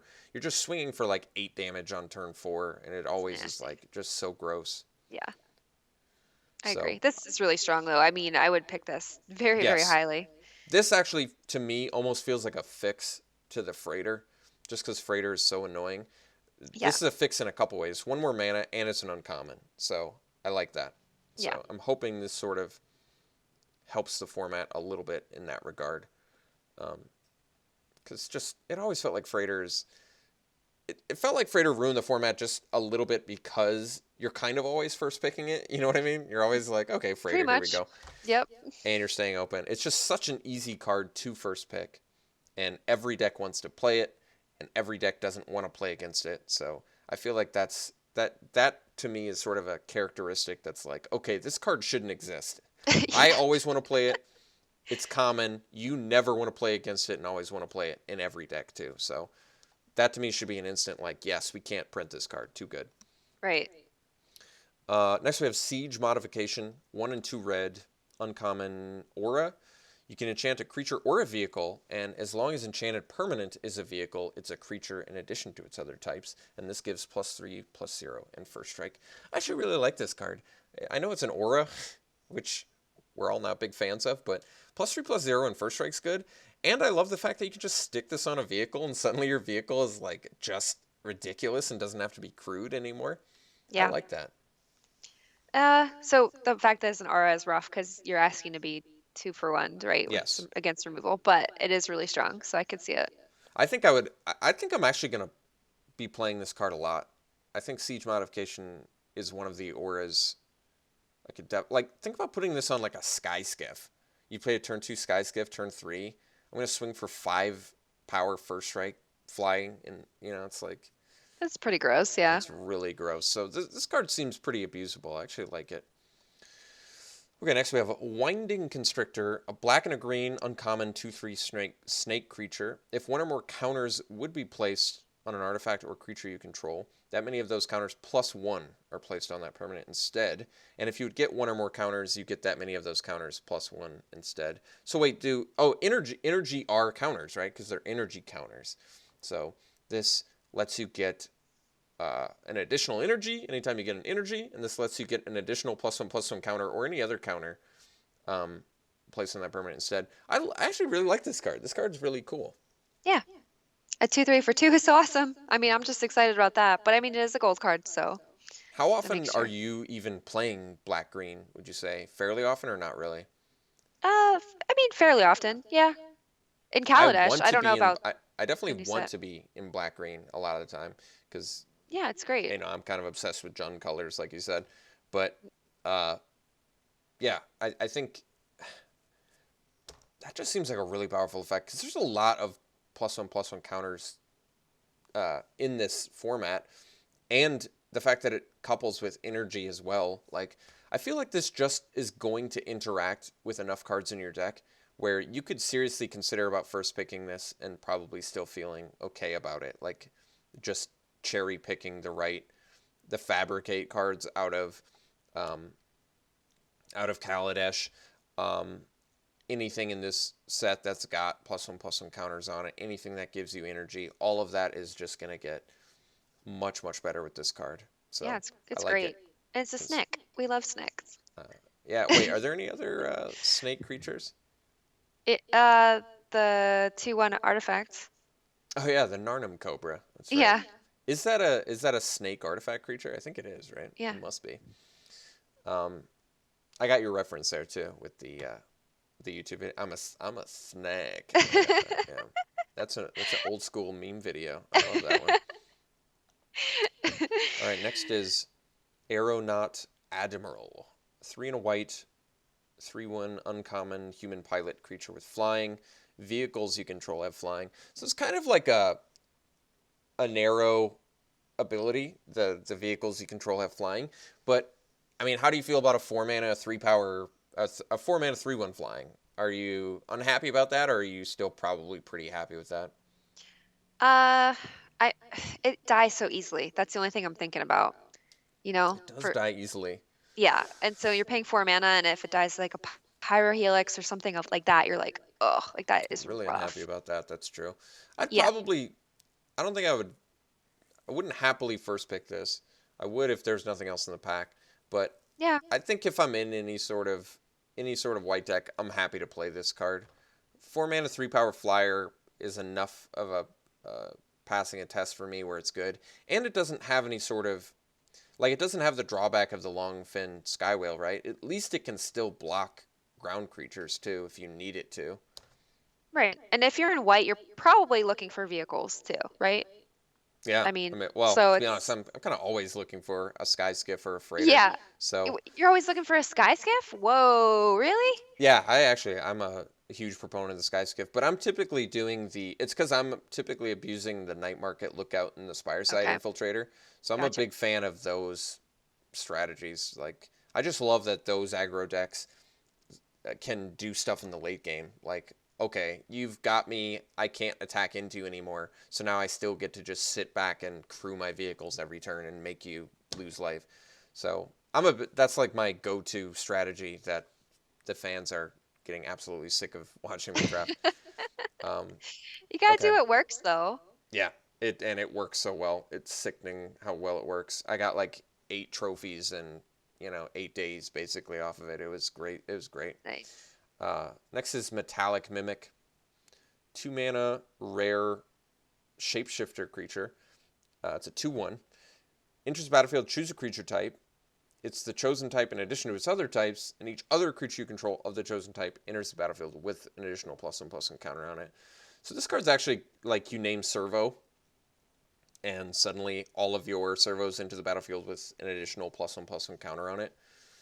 So I actually think the Mimic's very good, and I would first pick it too because it's keeps you completely open. 2 mana, 2 power. It's good enough. It's obviously not great, but I love that it's actually a great spell to cast early, right? The whole purpose of it is casting it early and knowing what creatures are either in your hand or predominantly in your deck, and you can sort of build around this card. So it actually seems like a wise first pick for that reason, because you can sort of it helps your drafting process. You can sort of be more mindful of creature types and then make this card even more powerful. So I like this card a lot, actually. Yeah, no, I'm on the same page as you there. I'd first pick it. Seems good. And on top of that, I would say this could actually see constructed play because in constructed you can, you're designing your deck so you could just make it where every card in your deck is the same creature type, and then it basically plays on turn 2, and every creature you play after that is just getting huge. So I like it. Okay, next is Green Wheel Liberator. 1 and a green, 2/1 rare elf warrior creature with Revolt. When it enters the battlefield with it enters the battlefield with 2+1/+1 counters on it. If it permanently control left the battlefield, that's so good. Oh my god. Can you imagine playing a turn 3, 4/3 or whatever? It's very Yeah, good. that's great. And in So green, that's exactly what you want. so yes, Liberator. I would first pick it. I would be happy about first picking it. It's very, very good. Absolutely. Okay, next we have the Greenbelt Rampager, which is a very interesting rare. It's a 1 mana 3/4 rare elephant, and when it enters the battlefield, uh, you pay 2 energy, and if you can't, you have to return it to its owner's hand, but you get an energy. So what's great about this card is the downside's not actually that bad. Say you have nothing going on turn 1 of the game 1 or whatever game, right? You just play it, you have to bounce it, but you just get a free energy. So it's like this is a great card actually. This is a really good card. Yeah, I like it a lot. Um, and think about it this way: you play it turn 1, right? You get an energy. Say you have nothing turn 2, you play it again, you bounce it, you get your second energy. Then on turn 3, you just pay 1 and you get a 3/4 for 1. So it still Yeah, works towards itself quite right. well. And he's beautiful. And it's an elephant with cool little runic patterns on its back and Yes. stuff like that. Super And cute. it's just going crazy, tearing down poor whoever owns that tower is upset right now. It's like, really? An elephant? Are you kidding me? Ugh, my insurance is not going to cover elephant destruction. I'm Are you so. first picking it? Um, honestly I probably would. Yeah, I don't even think that's. I think this would be a great first pick. I would not. it's I would strong. have no problem with this. The beauty of this, it doesn't even require other energy cards in your deck. Granted, it's much worse if you don't have other energy cards in your deck, but the fact that you can still play it without other energy cards in your deck really makes me like this card. Yeah, because I mean, at the very least, it's a turn 3/4, which is great, right? Unless you draw it on turn 3 or 2, and then it's Oh, going to right. take longer. But Sure. I mean, yeah, if you play it on turn if you 1 and invest in bounce it it. early Yeah, on turn 1, it's good. gotcha. So I like the Rampager. Yeah. Next, Gonti's Aether Heart. 6 mana mythic legendary artifact. When it or another artifact enters the battlefield under your control, you get 2 energies, and then you can pay 8 energy, exile it, take an extra turn. I think this card is too expensive to really, unfortunately, too expensive to use productively in limited most of the time. But that being said, like I just played a green-blue energy deck, like I said. I would have played Gonti's Aetherheart in there and been pretty happy about it. There were a lot of times where I had more than 8 energy, and just being able to play this and like do it right away to take an extra turn is pretty good. So Right. Energy sinks are important.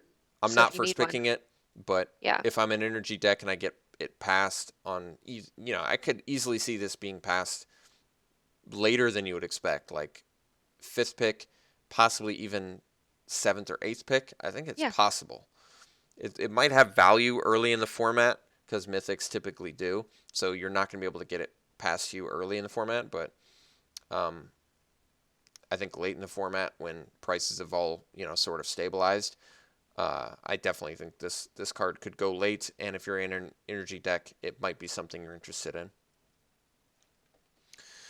Okay, next. Fatal Push. Here we go. Some removal. 1 Mm. mana, instant, destroy a target creature if it has converted mana cost 2 or less, and then Revolt, destroy that creature if it has converted mana cost 4 or less, instead if a permanent you controlled left the battlefield this turn. This seems like a very good removal spell, actually. Yeah. We just talked about how Kaladesh is sort of defined by the 2 drops, right? The 2 mana 3 power creatures. So I love that. This just is a very effective way for any deck, whether it be aggressive or more dirtily, to sort of deal with that. And the fact that it can deal with bigger things post combat. Say your opponent uses a removal spell on your thing. I love that you're like, all right, fine, I'll pay 1 and I'll deal with your 4 drops. So Yeah, that's kind that's of really good, dirty. actually. I like it Yeah, I think Fatal a Push lot. is definitely you could. I think you could easily first pick a Fatal Push Oh, for sure. and be happy It's, about yeah, it. All right, Fatal Push versus Shock. What would you first pick? probably the shock. Think so? I actually don't I like know. burn to face. I think that's really versatile. Yeah, you're right. That might actually be better. That's tough. That You is might be tough. I right. mean, I'm just saying that because I like to be very aggressive, and the 2 to the face is like, Pretty key. Yeah. yeah. In So certain, that's why I'm saying that. But especially Fatal when Push, they've stabilized and you're like, all right, good. Now all I have to do is get this shock off the top and I win. right. Um, so next is SRAM Senior Edificer.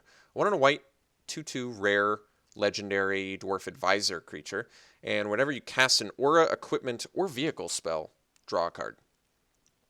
Great.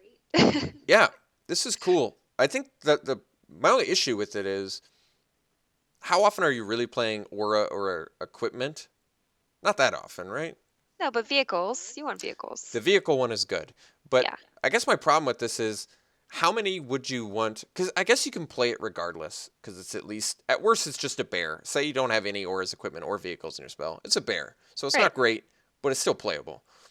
But how many auras, equipments, and vehicles does your average deck have? Honestly, I would say 3 sounds about where I'm at. A couple vehicles and an equipment, maybe 3 vehicles or 4 vehicles, but not Yeah. that often. And auras, I mean, I'm never really playing auras, so I feel like you're not going to be able to draw a bunch of cards off of it all that often, you know?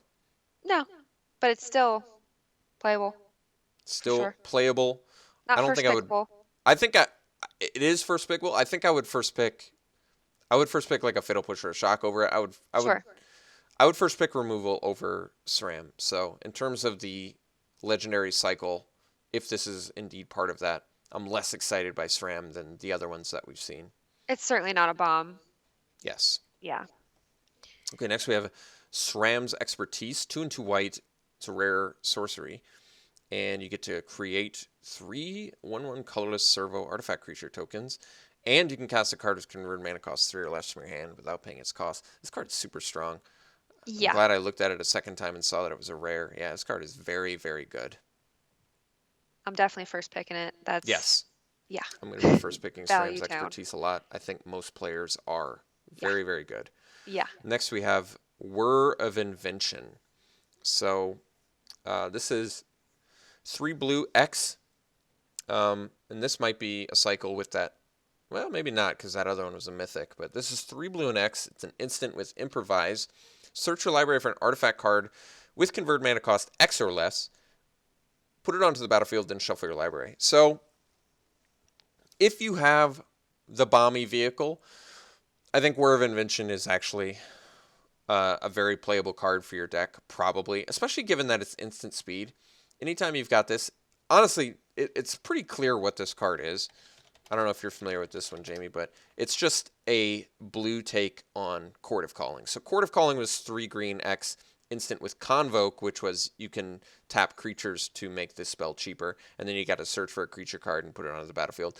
This is the same thing, but for artifacts. So it's cheaper with your artifact spells, and you can search for an artifact card and put it onto the battlefield.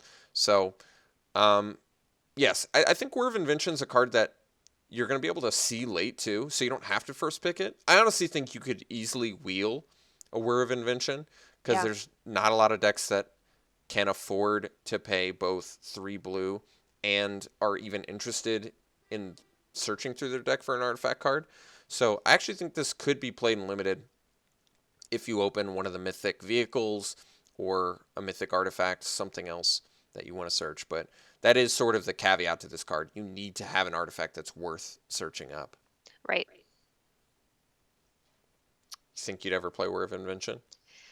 Only if I had like the Sky Sovereign or something like that. Yeah. Yeah, like a Bomby vehicle or like a Gear Hulk, something really promising. Because you're almost like tutoring for the best card if that I don't know. Yeah.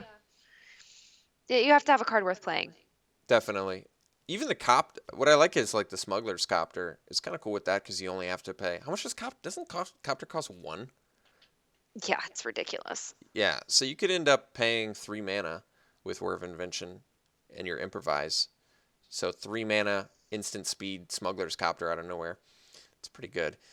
Yeah. Next we have Oh, I'm sorry, were you going to say something? Yeah, I mean, I just think it's a lot of setup, and 3 blue is really tough. Yes, it is. I guess just the only upside to this card in Limited is I feel like you're going to see it late. And the good thing about seeing it late is if you've opened the mythic equipment or the mythic vehicle, whatever, the Bomby card, I like that you can get past this and be like, oh, cool. Now I have basically 2 copies of that card in my deck. Right, and you have to be playing blue, which True, I hope you do we have to can be playing do. blue. Hopefully blue gets better because blue Yeah. is not looking so hot right now. No. Next is Decommission, 2 and a white. common instant, destroy an artifact or an enchantment, and then revolt. If a permanent you controlled left the battlefield, gain 3 life. I like this card a lot, actually. This is basically a white Appetite of the Unnatural. Yeah. Are you main decking Appetite of the Unnatural fairly often? Pretty much every time. Yeah. Okay. Uh, because I find you need it more often than not. So if I play against a deck where I don't need it, I'll sideboard it out. But yeah, I'll run one main. I usually, for some reason, I have a hard time main decking it because I'm not opposed to it, and I'm usually plan on it being in my main deck when I pick it. And then Mhm. I usually come down to like I've got 27 cards in my pool, and I'm looking for cuts. And I would rather play like a Chandra's Pyrohelix. I'd rather play like a burn spell or something that deals with maybe can't deal with the big artifacts, but I like things that can deal with any creature, you know? Yeah. No, I see that for sure. Okay. Next, Night Market Aeronaut. 3 and a black, common, 2/2, flying Aetherborn Warrior. It's got Revolt. It enters the battlefield with a +1/+1 counter on it if a permanent you controlled left the battlefield this turn. Yeah, so if you're ever paying 4 mana for a 3/3 flyer in black at common, that's very good. However, if you don't get the Revolt, paying 4 mana for a 2/2 flyer, pretty underwhelming. Yeah. I'm not a super fan. Not a super fan of this card. I would pick it and I would play it. So I think it's one of those cards you're going to see in the middle of the draft and probably, depending on what you've already gotten or get later, could actually be much better. Once again, referring to those sort of weaker artifacts from earlier, this actually works pretty well with them. Okay, next. Silk Weaver Elite. 2 and a green, common 2/2 elf archer creature with reach, and it's got Revolt. If a permanent you control left the battlefield, draw a card. I like this card. This card's good. I mean, 3 mana 2/2's reach is not terribly exciting, but if you can cantrip off of it, you're pretty happy that you've got this card in your deck. Yeah. Uh, eh. Sure. I wouldn't They're first pick it. right. If I'm in green and I get it mid to late, I'll definitely take it, and I'll probably play it. So I'm looking at this card. I'm trying to kind of ignore the revolt because, like, you kind of have to build around that. So would you be happy to play it just as a 2/2 reach for 3? No, I wouldn't. Um, I kind of have had that problem, and maybe you haven't, with the Fairgrounds Trumpeter. I've had a lot of times where I've taken over games with it, but there's also times where it's like, man, I really wish this Trumpeter wasn't so clunky. I don't want to pay Yeah. 3 mana for a 2/2. So this might kind of fall into a similar camp where like the upside on it is actually very good, but the downside of it is in those cases where you can't abuse it, it's actually pretty weak. Right. So yeah, that's how I'm looking at it. But revolt, it might be huge. I don't know. We have to see how it plays out, right? There's not much reach either. We've got like Consulate, Skygate, so reach seems like a little bit more unusual. At least it was in Kaladesh, and in this format, we really haven't seen much for reach. But as a 2/2, it just doesn't seem like it's getting a whole lot done. No, I'd I don't almost know. prefer it to be like a 1/3 or a Yeah. 1/4 or something. Okay, next is Shipwreck Moray. So 3 and a blue. It's a common fish creature. It's a 0/5. When it enters the battlefield, you get 4 energy, which is good, and then you can pay an energy, and it gets +2/-2. So I actually think this card's better than it looks. It looks bad because it's just a 4 mana 0/5, but getting 4 energy is very relevant. And the ability is actually kind of good. It can actually beat down or be relatively good defensively. Although 4 mana for a 2/3 is not good, Yeah. and 4 mana for a 4/1 is not that good. But I think the fact that you can sort of pick and choose how you want to use it as a very good blocker to hold back their 4 power creatures, right, at 0/5, or kill their 2/2s as a 2/3, or beat them down as a 4/1. So it actually has 3 pretty good applications if you look at it that way. Yeah. I agree. I mean, I would probably play it if I'm looking for energy. I Definitely. I don't know that I'd run it necessarily by itself. I don't know, because that's the 05 for 4 is just so bad. I It's get not it. terribly I exciting. get You're it. right. And Yeah. like, do you ever, even if you're playing blue, how often are you really running the like the Hermittide Crab or whatever? You know, the I five never mana. really run Yeah, it. I Yeah. think I ran that once early And I didn't hate it, but I wasn't impressed with it. But that's Yeah, actually kind of similar to this card. One more mana. I think you get 4 energy off the maybe it's 3. I can't remember off the crab. But then you have to like pay 1 or 2 maybe, and it loses defender. right. And so I feel like this card's probably pretty similar to that. But yeah, as a 4 drop, I'm not first picking it, and it's one of those cards where you see it late and maybe you play it. And if you're in an energy deck, maybe you prioritize it a little bit higher. Yeah. Okay. Next is Sweatworks Brawler. 3 and a red for a 3/3 common human artificer with both improvise and menace. I actually like this card. This I card's do too. good. Yeah. If you're paying 3 mana for a 3/3 menace, if you get to improvise it, or even better, 2 mana or 1 mana, any of that, Yeah. very, very good. And I found menace to be a really good mechanic. Actually, I've been very impressed with like the weld fast monitor. Have you had good experiences with that? Absolutely. I love that card. It's Me great. too.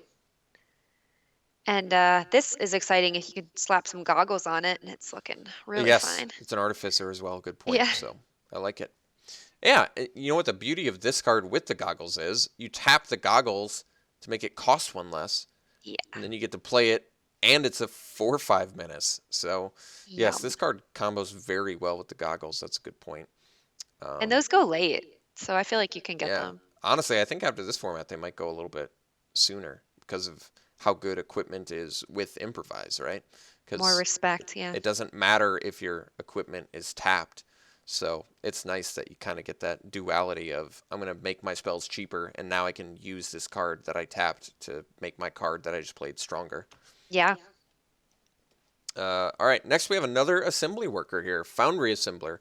5 mana 3/3 common assembly worker, and it's got improvise. So yeah, this card's fine.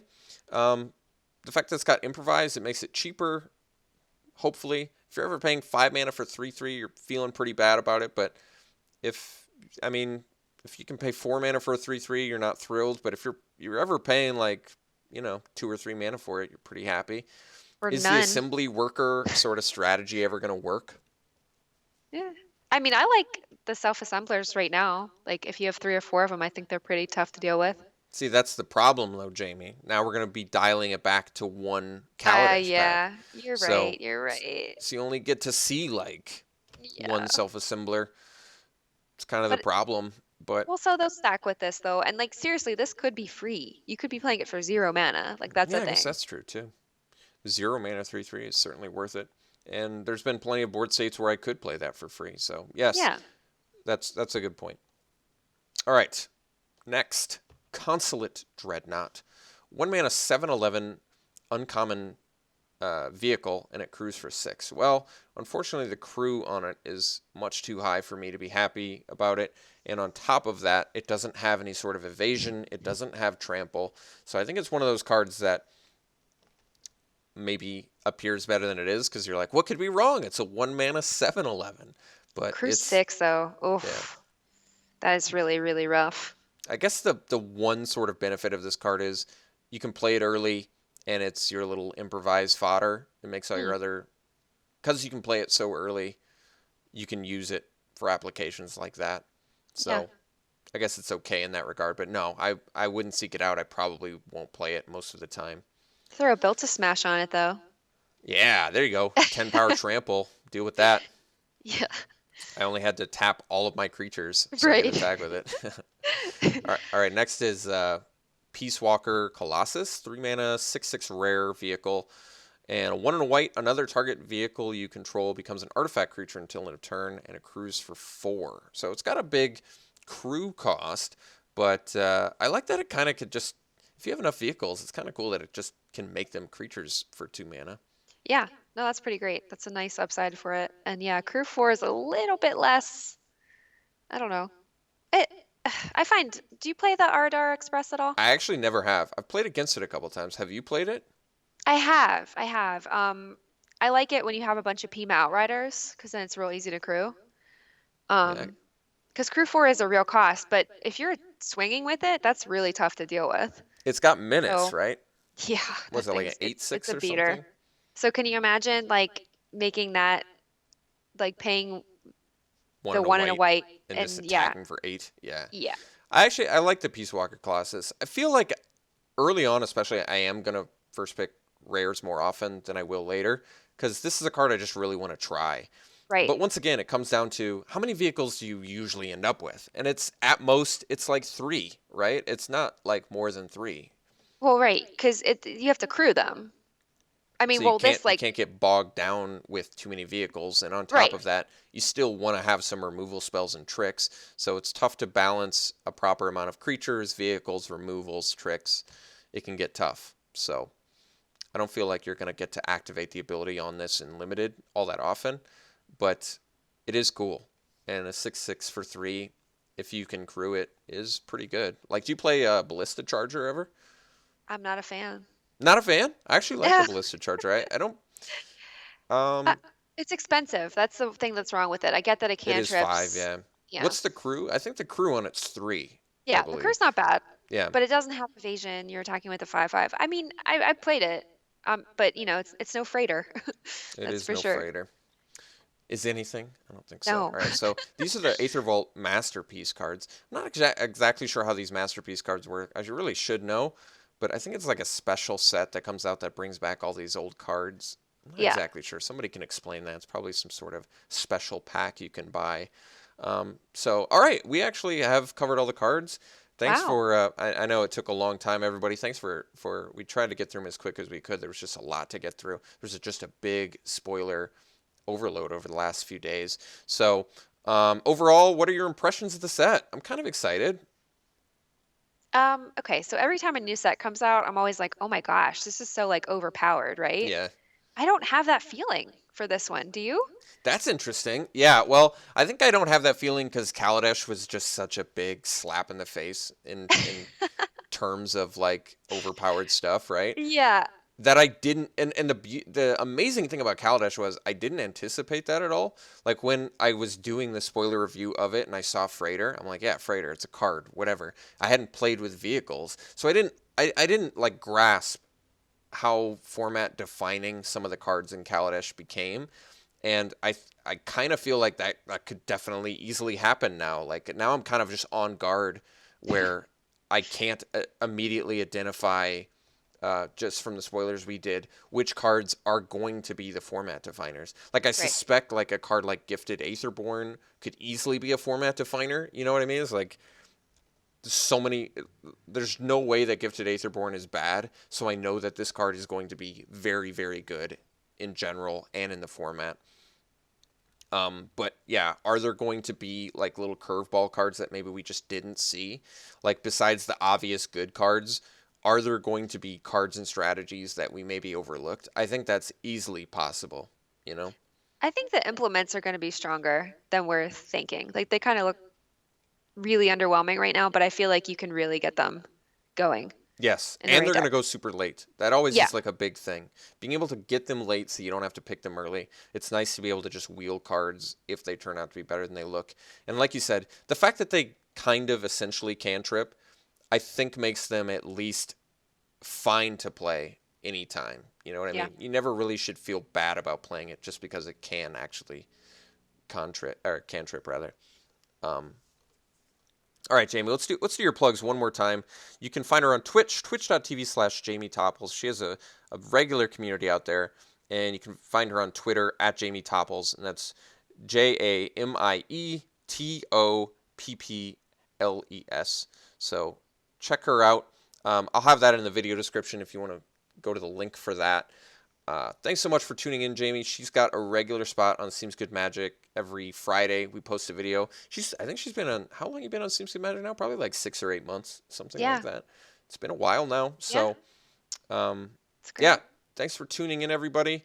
I think the final set review is going to be with Sam. I talked to him and he sounded interested, so this will be cool. We've got the full Seems Good Magic crew doing set reviews with me. This is fun. Jamie, I'd like to make this a more regular thing, so maybe every set Absolutely. we It can was do great. a little review. All right, thanks everybody. Thanks Jamie. We'll see y'all later. All right, take care. Bye.